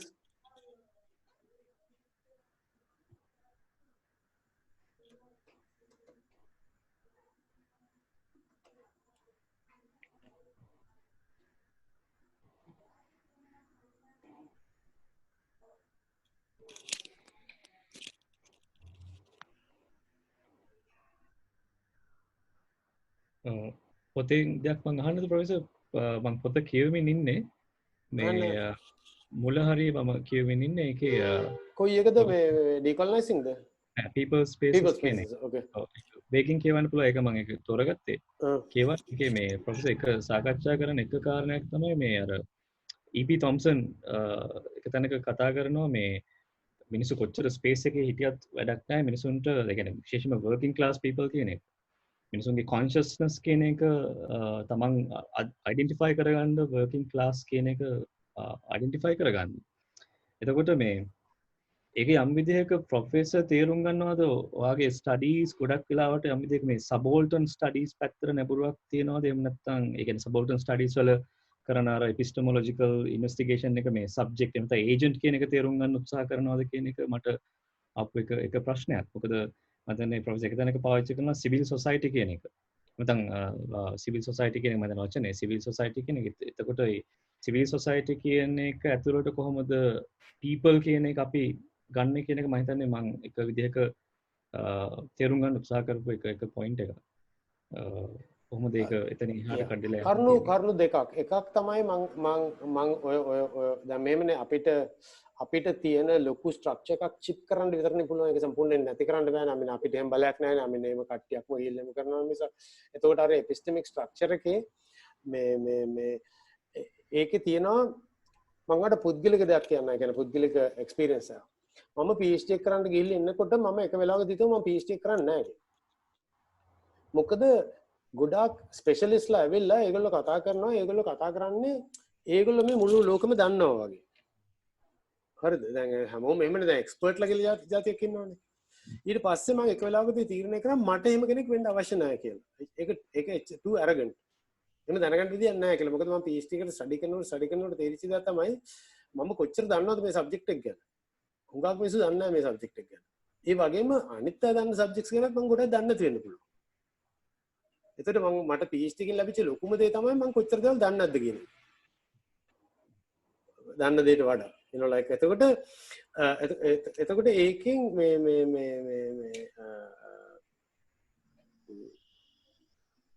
මොකක්ද තොම්සන් ඊට පස්සේ මොකක්ද කිව්වේ E.P. තොම්සන් ඊට පස්සේ සබෝල්ටන් ස්ටඩීස්. එතකොට මම ඔය හැම එකක්ම try කරලා තියෙනවා. හැම එකක්ම අධ්‍යයනය කරනවා. මොකද මම හිතන්නේ 1000 දැන් urban studies එකම ගත්තොත් එimhe 1970 ගණන් වල ලොකුම පරිවර්තනය වුණේ මාක්සිස්ට් ඉන්ටර්වෙන්ෂන් එක. හාවි කැස්ටල්ස් එතකොට ලෆැබ් you know like කම්පැනි කට්ටිය ආවිල්ලා ඒගොල්ලෝ තේරුම් කරලා දුන්නා 1920 ගණන් වල අපේ තේරුම් ගත්ත විදිහ වැරදි කියලා. ඒ කියන්නේ මදි කියලා. එතකොට 1980 ගණන් 90 ගණන් වෙනකොට සබෝල්ටන් ස්ටඩීස් එනවා. දැන් සබෝල්ටන් ස්ටඩීස් එනකොට මම දන්නේ මට මුලින්ම සබෝල්ටන් ස්ටඩීස් මෙලෝ හසරක් තේරුන්නේ නැහැ. ආගෙන ඉන්නවා විතරයි. මිනිස්සු කාත්‍රිස් පියවක්ට බයිනවා තේරෙන්නේ නැතුව කතා කරනවා රෙන්නේ කියලා. ඉතින් ඔය කතන්දරේම තිබුණා ඉතින් කාල් මාක්ස් ගැන ඉස්සලාම ඉගෙන ගන්නකොටත් ඉතින්. හරි. එතකොට මම ඔයා මගෙන් අහුවොත් අන්තිමේදී මම හිතන්නේ මම හැම දෙයකින්ම පුළුවන් උනේ මට මං වෙන්න පුළුවන් වුණා. මං ජිජැක්ටවත් කාටවත් කාගවත් හරේ මගේ ෂර්ට් එක එල්ලලා නැහැ. මං ඒ ඔක්කොටම ඒගොල්ලෝ ඔක්කොම හොඳ මිනිස්සු ඒගොල්ලෝ ඔක්කොටම හොඳ knowledge එකක් තියෙන ඒගොල්ලෝ ඔක්කොටම මං ගරු කරනවා ඒගොල්ලෝන් ගන්න පුළුවන් දේවල් මං ගන්නවා ඒගොල්ලෝන්ගෙන් නොගත යුතු කියලා දේවල් මං ගන්න නැහැ. ඒක සබෝල්ටන් ස්ටඩීස් වලුත් ගත්තා. මම ඔයාලට තව එකක් කියන්නම්. මට මේ තව මගේ හොඳම මිත්‍රයෙක් එයාගේ ප්‍රොෆෙසර්ෂිප් එක දාලා ගියා ආදිවාසීන්ට වැඩ කරන්න ඉන්දියාවේ ගුජරාත් වල. එයා ගිහිල්ලා එයාත් එක්ක මම කතා කරනකොට එයාගෙන් ගොඩක් දේවල් ඉගෙන ගන්න පුළුවන්. මං සාමාන්‍යයෙන් කැමති මිනිසුන්ගෙන් ඉගෙන ගන්න සාමාන්‍ය මිනිසුන්ගෙන්. නමුත් මෙයා ඇයි සාමාන්‍ය කෙනෙක් නෙමෙයි ප්‍රොෆෙසර් කෙනෙක්. හිටපු. එතකොට එයා ඒකේ වැඩ කළා අවුරුදු 20ක් එයා මේ ට්‍රයිබල්ස්ලත් එක්ක වැඩ කරලා ඉවරලා මේ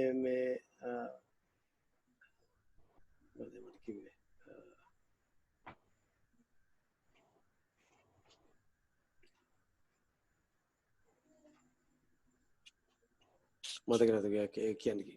එතකොට E.P. Thompson කියටමුකෝ. E.P. Thompsonගේ මට මෙහෙම දෙයක් තියෙනවා. මම ක්‍රමානුකූලව තේරුම් ගත්ත දෙයක් තමයි මනුස්සයා කියන එක්කෙනාව සයන්ස් වලින් තේරුම් ගන්න බෑ කියන්නේ. මොකද සයන්ස් වලින් තේරුම් ගන්න පුළුවන් ගස් ගල් වගේ දේවල්. මොකද ඔබ්ජෙක්ට්ස්. එතකොට දැන් එන්ගල්ස් ලස්සන පොතක් ලියලා තින්නේ dialectics of nature කියලා. හරිද? ඒකේ එන්ගල්ස් ලස්සනට කතා කරනවා මේ සයන්ස් කියලා කියන්නේ secrets of nature ඉගෙන ගන්න කියලා. එතකොට එයා පයි ගැන අර මේ ඔක්කොම කතා කරනවා. මම ගොඩාක් සයන්ටිස්ට් සයන්ස් ක්වොන්ටිටේටිව් මේක කරා. එතකොට මම ඒක ඔක්කොම කියවලා මේ එතකොට පේන දෙයක් තමයි අන්තිමේදී මට පේන දෙයක් තමයි ඒක කියවනකොට නෙමෙයි කියවනකොට එන්ගල්ස්යි dialectics of nature විතරයි මට පේන්නේ. ඒක විතර ඉස්සරහ තියෙන. ඊට පස්සේ කාලෙක තේරුම් ගත්ත දෙයක් තමයි සයන්ස් වලින් බෑ කියලා සොසයිටි එක තේරුම් කරන්නේ. social sciences එකට sciences කියලා කිව්වට ඒ බටහිරින් එන එකක් මිසක් ඒක තේරුම් ගන්න බෑ. මොකද sciences වල වගේ variables ඔක්කොම නවත්තලා එක variable එකක් ගන්න බෑ. ඇඟේ ගන්නත් බෑ. kidney සරම ඔක්කොම නවත්තලා ඉවරලා heart එක විතර බලන්න බෑනේ. you know like I mean so ඒක ගන්න පුළුවන් science වලට වැදගත්කමක් තියෙනවා. ඒක subaltern studies කට්ටිය තමයි කිව්වේ අපි විරුද්ධ වෙන්නේ නැතුව oppositional politics කරන්නේ නැතුව අපි provincialize කරන්න ඕනේ කියලා European knowledge එක. හරිද? European knowledge එකට වැදගත්කමක් තියෙනවා. අපි තේරුම් අරගෙන ඒක පාවිච්චි කරන්න ඕනේ එතනට. තව knowledges වලට වැදගත්කමක්. එතකොට ඒකට science වලට වැදගත්කමක් තියෙනවා. නමුත් වැදගත්කම තියෙන අපිට body එකක් හැටියට. ඒතර මම මිනිස්සුක තේරුම් ගන්නේ මේක තාමත්ම සරල තේරුම් ගැනීමක්. මිනිස්සුන්ට තියෙනවා body and story කියලා දෙකක්. දැන් කළු මිනිස්සු ඉන්නේ මිනිස්සු අතර සුදුයි. ඒ වගේම සුදු මිනිස්සු ඉන්නේ මිනිස්සු එහෙම සුදු නැහැ. මම මේ කළු සුදු කියලා ගත්තා. හරිද? එතකොට මේ බොඩි එකේ ඉන්න මිනිස් බොඩි එක දිහා බලන්නේ පිටින් බලලා මම දන්නේ මේ මිනිහා කළු මිනිහ වෙන සුදු මිනිහෙක් කියලා බැලුවට අතන උක ඇතුලේ ඉන්න මිනිහ වෙනස් වෙන්න පුළුවන්. මම මේ ආගමකින් කතා කරනව නෙමෙයි. ආගමවලත් ඔක තියෙනවනේ. මේ එතකොට මට ඕනේ දැන් මම නගර සංවර්ධනයනේ හදාරන්නේ. එතකොට නගර සංවර්ධනයේදී නගරයක් ප්ලෑන් කරනකොට අපි බොඩි වලටද ප්ලෑන් කරන්නේ මිනිස්සුන්ටද කියන එක. ස්ටෝරි වලටද කියන එක. දැන් කළු මිනිස්සු ගොඩක් එක තැන දැම්මට වැඩක් නැහැ නේ. ඒක මිනිස්සු 10 දෙනෙක් සුදුනේ. හරිද? එතකොට අපි කොහොමද මේ මිනිස්සුන්ගේ ලයිෆ් ජර්නි එකක් කියලා එකක් තියෙන ඒකට සපෝට් කරන්නේ කියලා. අපි කොහොමද මිනිස්සුන්ගේ ලයිෆ් ජර්නි එක තේරුම් අරගෙන ඒකට සපෝට් කරන්නේ කියලා. එතකොට ඒකෙදි ඒකත් එක්ක මට ආපු ඉන්ට්‍රස්ටිංම දෙයක් තමයි අර මිනිස්සු කියන්නේ කවුද කියන්නේ. දැන් ඕක බ්ලැක් පැන්තර්ස්ලාම කතා කරනවානේ බ්ලැක් කොන්ෂස්නස් කියලා. මිනිස්සුන්ට කළු අඟක් තිබුණට වැඩක් නැහැ. මිනිස්සු කළු මිනිස්සු වගේ හිතන්නේ නැහැ කියලා. හරිද? එතකොට ලෙනින් කතා කරනවානේ කොන්ෂස්නස් එක ගැන. වැන්ගාඩ් පාටි එකක් තියෙන්න ඕන කරන්නේ මිනිස්සු කොන්ෂස් කරන්න කියලා. you know ඒ කියන්නේ මිනිස්සු කම් කරුවෝ කියලා ඉවරලා වැඩට ගියාට කාල් මාක්ස් කතා කරපු ඔබ්ජෙක්ටිව් කම් කරුවෝ ඒගොල්ලෝ කම් කරුවෝ කියලා ඒගොල්ලෝ හිතන්නේ නැත්නම් ඒගොල්ලෝ කම් කරුවෝ නෙමෙයි. ඒගොල්ලන්ට විප්ලවදී මොකක්වත් කරන්න බෑ. ස්ට්‍රයික් එකක්වත් කරන්න බෑ. මොකුත් ඉල්ලන්නවත් බෑ. එතකොට E.P. Thompson ඔක ලස්සනට කතා කරනවා. E.P. Thompson ගේ එක තැනක් තියෙනවා මට මතක නැහැ කොහෙද කියලා. The working class does not become the working class until it thinks it is the working class. ඒ කියන්නේ working class එක වෙන්නේ මෙතනින් මිසක් ෆැක්ටරි ගිහින් වැඩ කිරීමෙන් නෙමෙයි. ඒ කැලි දෙකක් ෆැක්ටරි ගිහින් වැඩ කිරීමෙන් තමයි working class එක වෙන්නේ. අර මාක්ස් මුලින්ම කරපු අර්ථ දැක්කම වුණා. නමුත් අර working අර පන්ති ක්‍රමය ඇතුලේ ගන්න කම්කරුවා කියන එක නා වෙන්නේ නිෂ්පාදනය කම්කරුවා අරක. පන්ති ක්‍රමය ඇතුලේ කම්කරුවා වෙන්නේ කම්කරුවා විඥානය තියෙනවනම් තමයි. ඉතින් ඒක තමයි අර ලෙනින් හැම බොහොම තදට කතා කරේ like විඥානයක් තියෙනවා. ආසියාවට ආපුවම මොකක් වුණාද කියන්නත් ඉතින් කියන්න අමාරු. මොකද කම්කරු පන්තියක් කියලා එකක් හිටියෙත් නැහැනේ. so මම දන්නේ තේරුමක් තියෙනවද කියලා. anyway මම පොඩ්ඩක් ෂෙයා කරා.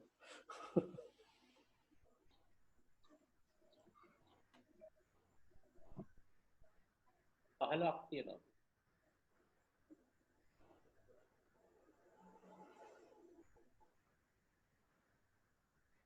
මම තව දෙයක් අහන්නද කතා කරන්න පුළුවන්ද? අදහස් ගොඩක් තියෙනවා. හිතට මේ මම නෝට් ඩවුන් කරපු ඒවා තියෙනවා ප්‍රොෆෙසර් කලින්ම ප්‍රසන්ටේෂන් එකේ කියපු දේවල්. සහර ප්‍රොෆෙසර් කිව්ව මේ එකක් තමයි දැන් ගොඩක් එක්ස්පර්ට්ස්ලා ඉන්නවා බිහි වෙලා ඉන්නවා. ඉකොනොමික්ස් කියන්නේ හොඳම සබ්ජෙක්ට් එකක් එක්ස්පර්ට්ස්ලා කියන අයගේ ක්‍රියාකලාපේ තේරුම් ගන්න.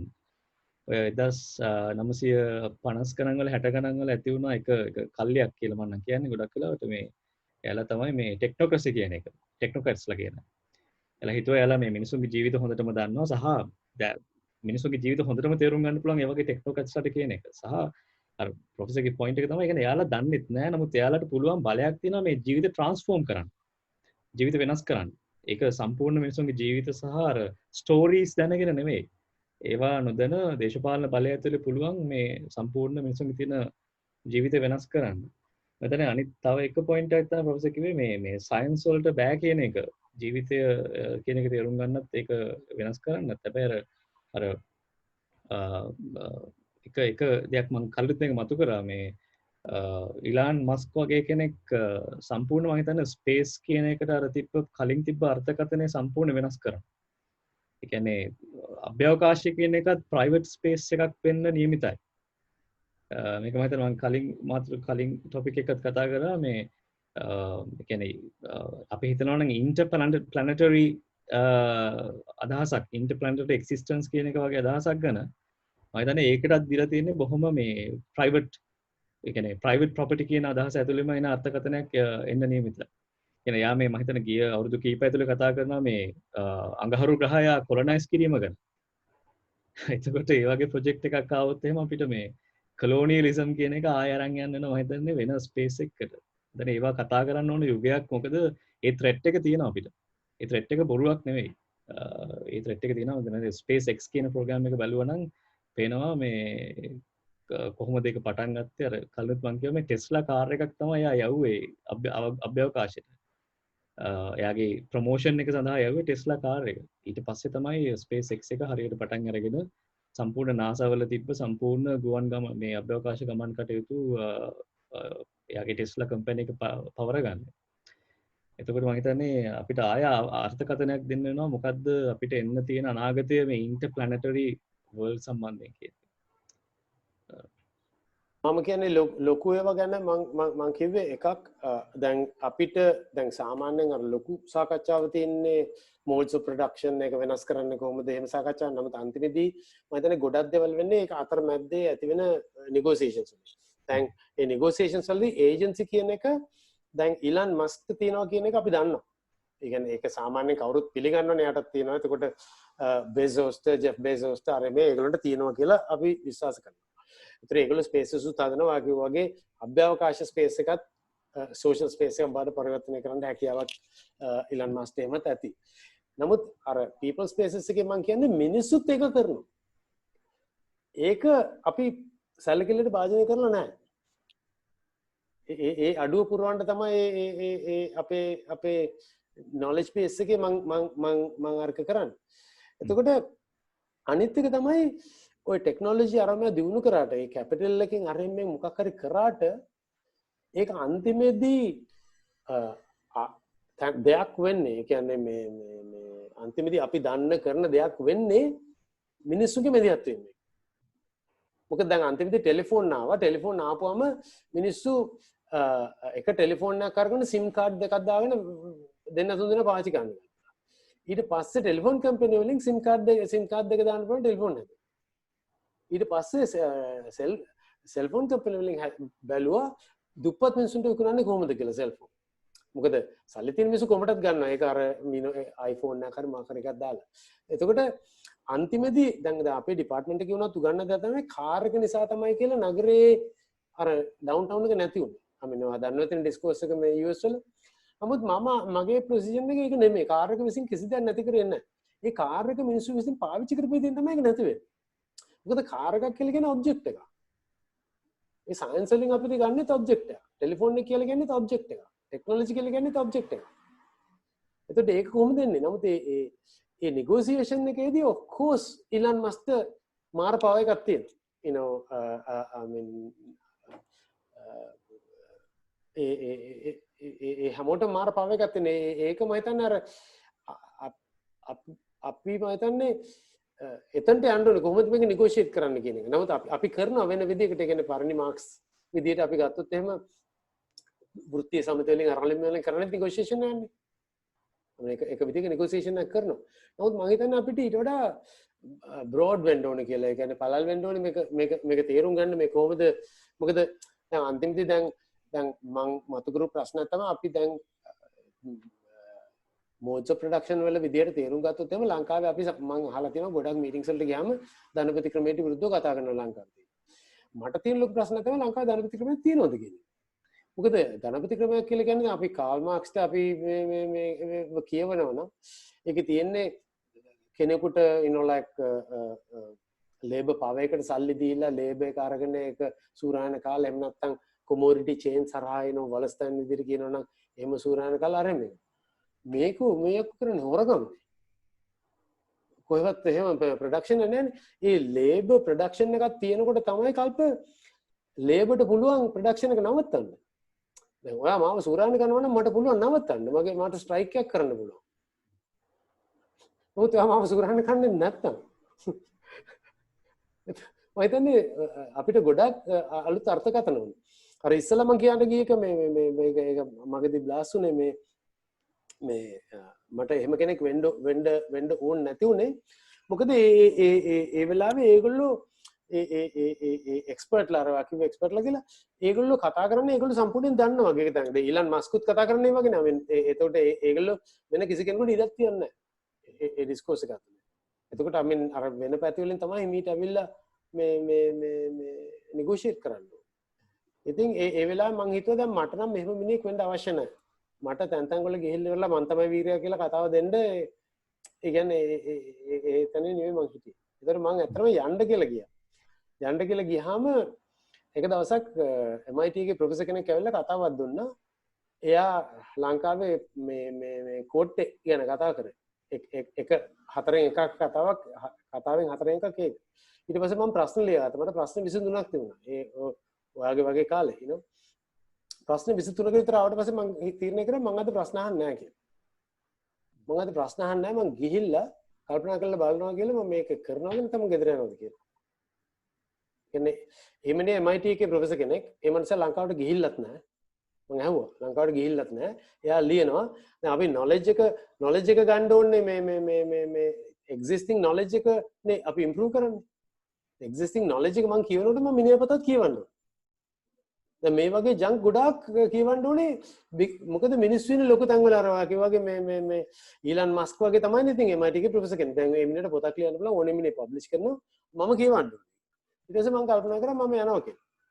ලොකු මිරකල්ලක් වුණා මම යනකොට යමට කතා කරා. කතා කළා කිව්වා නිහල් යන්න එපා මේ මට කතා කරන්න ඕනේ කියලා. එතකොට මට තව ටිකක් පුදුමයි තුන. ඔයා දන්නවනේ අපේ කුමන්ත්‍රණ විසිතිවිලිත් තියෙනවනේ. මේ මිනිහා CIA කාර්යයක් දන්නෙත් නැහැ. මේ මිනිහා කොහොමද මාව දැනගත්තේ? ඊට පස්සේ මං හාගිල හිටියා. ඊට පස්සේ මට තේරුණේ මගේ ඇඩ්වයිස් තමයි ආවි ඉන්වයිට් කරලා දෙන්නේ කතා කරන්න. මං ගැන කියන්න හදනේ. ඊට පස්සේ ගිහලා කෑම කාලා මං කිව්වා ඔයා මෙහෙම කියලා. හැබැයි මනුස්සයා මං කියපු හැම දෙයක්ම තේරුම් අරගෙන මට ලොකු ඇක්නොලෙජ්මන්ට් එකකුත් පොතේ දීලා තිබ්බා මේ මොකද මේ අර එතකොට අර LTT අරගලේ අර මේ ඔක්කොම තියෙනවනේ. ඉතින් ඒක කරලා. ඒකෙන් තමයි පොඩ්ඩක් වෙනස් වුනේ. නැත්තම් මං එදා මං ගෙදර ගියා නම් මං ඕක කරන්න.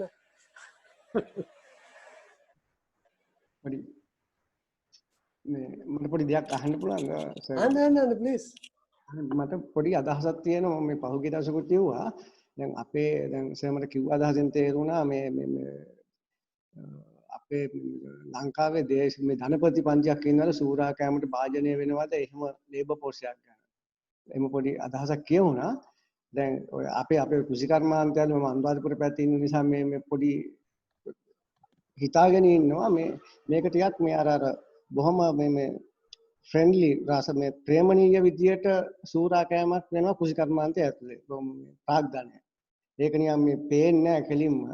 ඒක ටිකක් බොහොම රසවත් විදියට බොහොම ෆ්‍රෙන්ඩ්ලි මේ ඒ විදියටයි වෙන්නේ. ඒ කියන්නේ දැන් අපේ ඔය පහුගිය අවුරුදු 25ක් ගත්තාත් අපි බඩේරින් ගා උදාහරණයකට ගත්තොත් එහෙම ඕකේ තියෙන්නේ සියලුම මේ යෙදුම් ටික දෙනවා. කම්පැනි වලින් ඇවිල්ලා ඒ ඔක්කොම දීලා මේ අර ගොවියොත් එක පොඩි බයිබැක් සිස්ටම් එකක් ඔය ඉදිරි වෙළඳ කිවිසුමක් ඇති කරගෙන ඒගොල්ලෝ පොඩ්ඩක් නිගොෂියේෂන් කරලා ඒක කරගෙන යනවා. දැන් එතකොට ඒකේ කිසිම විදියක මේ බලහත්කාරකමක් ඒක කිසිම විදියක මේ පෑගීමක් යටත් කිරීමක් නෑ. ඉතින් අර පැත්ත හිතන් ඉන්නවා මේ අපි වගා කරපු දේ අපි කියපු මිලට අරගෙන ගියා. අපි එකඟයි වැඩේට.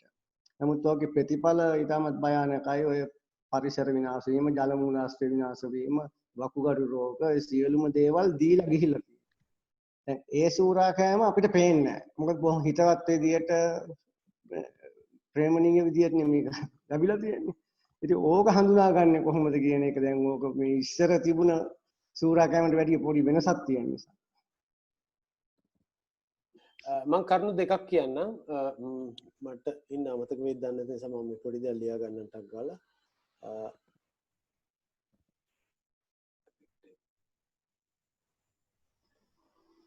ඕකේ එතකොට මේ සූරා කෑම කියන එක මේ කාල් මාක්ස් ඉන්න කාලේ 19 වෙනි සතවර්ෂයේ මැද කාල් මාක්ස් කතා කරේ ෆැක්ටරි එකට මිනිස්සෙක් ගියාම උදේට ගියාම එයාට සල්ලි ගෙවනවා ශ්‍රම බලයට ශ්‍රම බලයද කියන්නේ මම දන්නේ ලේබර් පාවර් කියන එකට.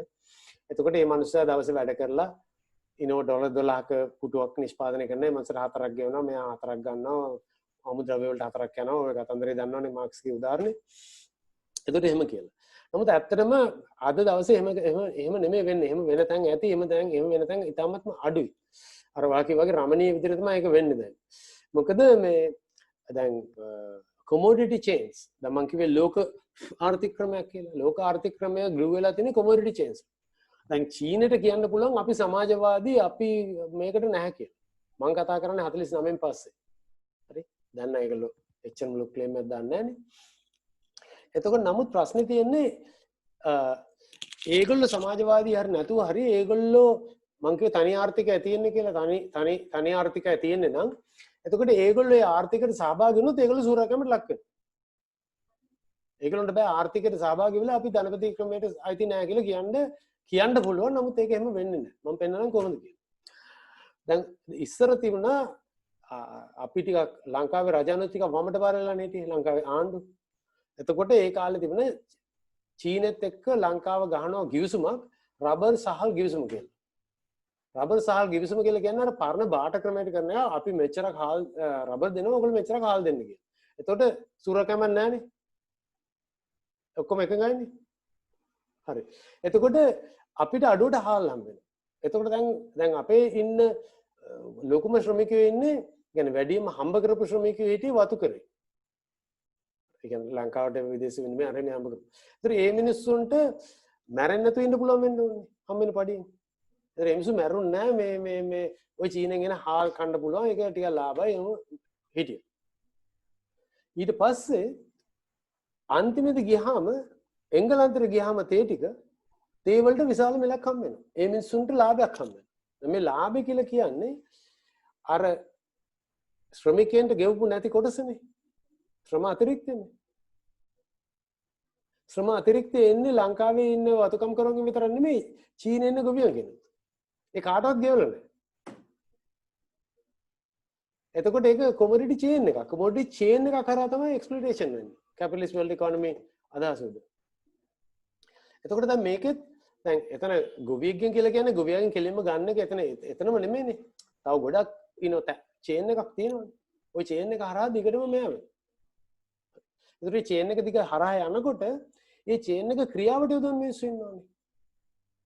ඒ ක්‍රියාවට යොදවන මිනිස්සු ලංකාවෙත් ඉන්නවා, චීනෙත් ඉන්නවා, හැමතැනම ඉන්නවා. ඒගොල්ලන්ට කියන්නේ එක්ස්පර්ට්ලා කියලා. මම ආගිය කරන්නේ එක්ස්පර්ට්ලා කියන මිනිස්සු තමයි මේ රටවල් නොදිනු කරන්නේ. ඒගොල්ලෝ තමයි මේ චේන්ජ් මෙයා කරන්නේ. ඒක උදාහරණයක් විදිහට ගත්තොත් එimhe ලංකාවේ මේ මහනුවර අල්ලගන්න බැරුව ගියා ලංකාවේ මිනිස්සුන්ගේ සපෝට් එකක් නැතුව. ඔය සුදු මිනිස්සු ඇවිල්ලා කළු මිනිස්සුන් අල්ලගෙන ගිහිල්ලා මේ වහල්ලු කරා කියලා කිව්වට ඒ අප්‍රිකන් මිනිස්සුම තමයි අප්‍රිකන් මිනිස්සුන් වික්කේ සුදු මිනිස්සුන්. අන්තිමේදී මේ ආර්ථික ක්‍රමය තුළ මේ චේන් එකේ දිගටම ඉන්නවා කට්ටිය. එතකොට මම හිතන්නේ ඒකයි මම කියන්නේ මේකට හොඳ ඇනලිසිස් එකක් ඕනේ. මොකද මේ ගසා කෑම සූරා කෑම වෙන්නේ අතන සුදු මිනිස්සුන්ගෙන් විතරක්වත් අතන තැනකින්වත් නෙමෙයි. මෙතන ඒජන්තල ඉන්නවා. එතන අනිත් එකට අපිට එහෙම කියන්න බෑ මේකෙන් මේ ගැලවුණා කියලා. එතකොට මම දන්නේ කියන්නේ ඔකට උත්තරයක් තියෙනවද කියලා මම හිතන්නේ අපි ගාව නැහැ මේ අර මං චීනේ ලංකාවයි හරහා තේ ගිහිල්ලා ඉවරලා එංගලන්තෙට කිව්වා වගේ කතාවක් කියන්නේ අපිට ඩේටා ඇතුව කතාවක් නැහැ. ඒ කතාවල් තමයි අර කල්ප කිව්වා වගේ බිමේ ඉඳලා අපිට ගොඩනගන්න තියෙන්නේ. කොහෙද මේ සූරාකම් වෙන්නේ? කොතනටද යන්නේ? මොකද අපි අර තියරි එකක් අරගෙන කිව්වට මේ සූරකමක් තියෙනවා කියලා එක මදි. අනිත් එක ලංකාවේ දේශපාලන මං කියනවා ලංකාවේ තියෙන මොන ක්‍රමයක්ද කියලා අපි දන්නෙත් නැහැ. හරියට. ලංකාවේ තියෙන දේශපාලන නැතු පරණ පක්ෂ ක්‍රමය නෙමෙයිනේ. මම ඔකට කියන්නේ effective politics කියලා.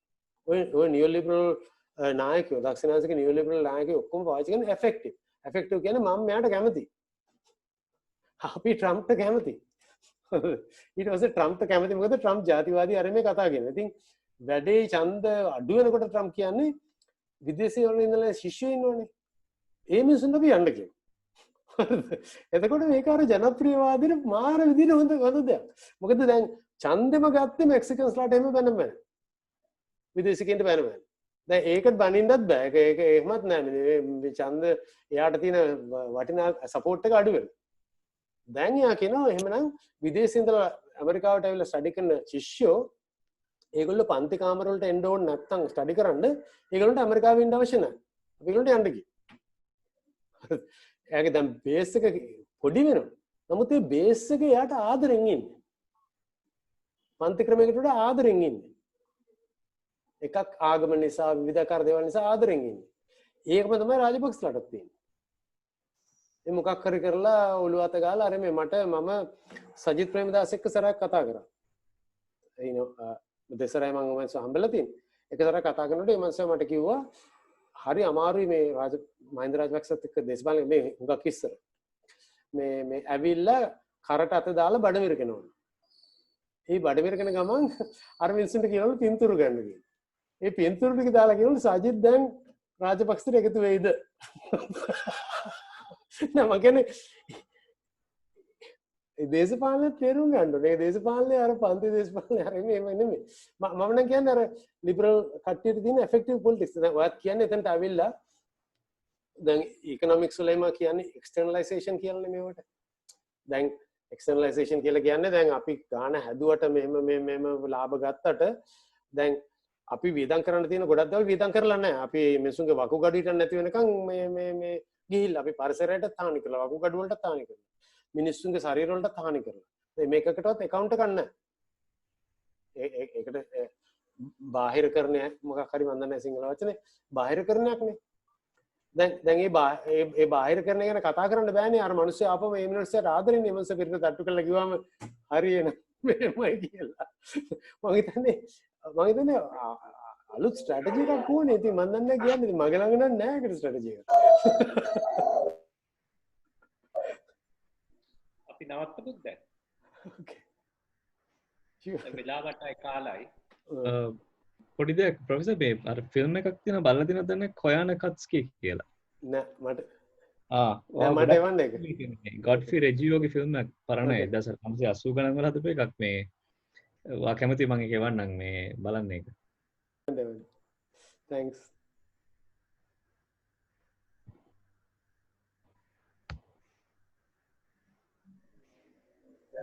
ඉතින් මේ බොහොම ස්තුතියි ආවට. සොරි මට හැම ප්‍රශ්නෙටම උත්තර දෙන්න බැරුව ගියාට. මොකද මම සාමාන්‍යයෙන් කැමති නැහැ හැම කෙනෙක් වෙන්නත්.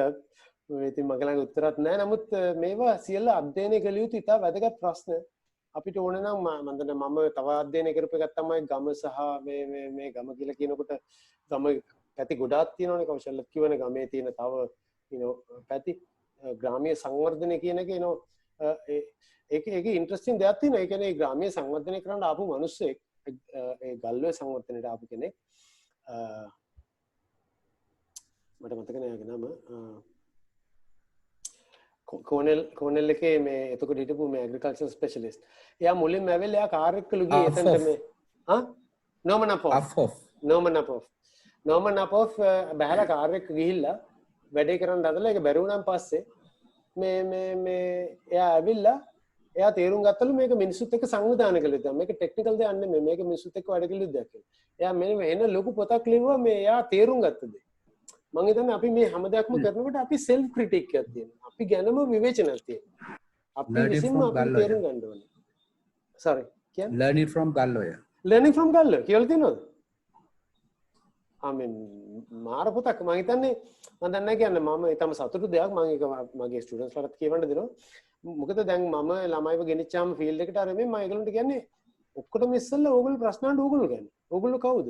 ඕගොල්ලන්ට මේක කරන්න පුළුවන්. එහෙම නෙමෙයිනේ අපේ දේශපාලනඥයෝ තනිකර වෙනස්නේ. ඒගොල්ලෝගේ පැත්තෙන් ගමයා කරන්නේ. සර් යෝජනාවක් විදිහට අපි ඊළඟ මේ එක ගම ගැන කතා කරමුද මෙතුමට කියලාම? sure. I mean නිහල්ප සුමනසිරි කින් අහන්නකෝ.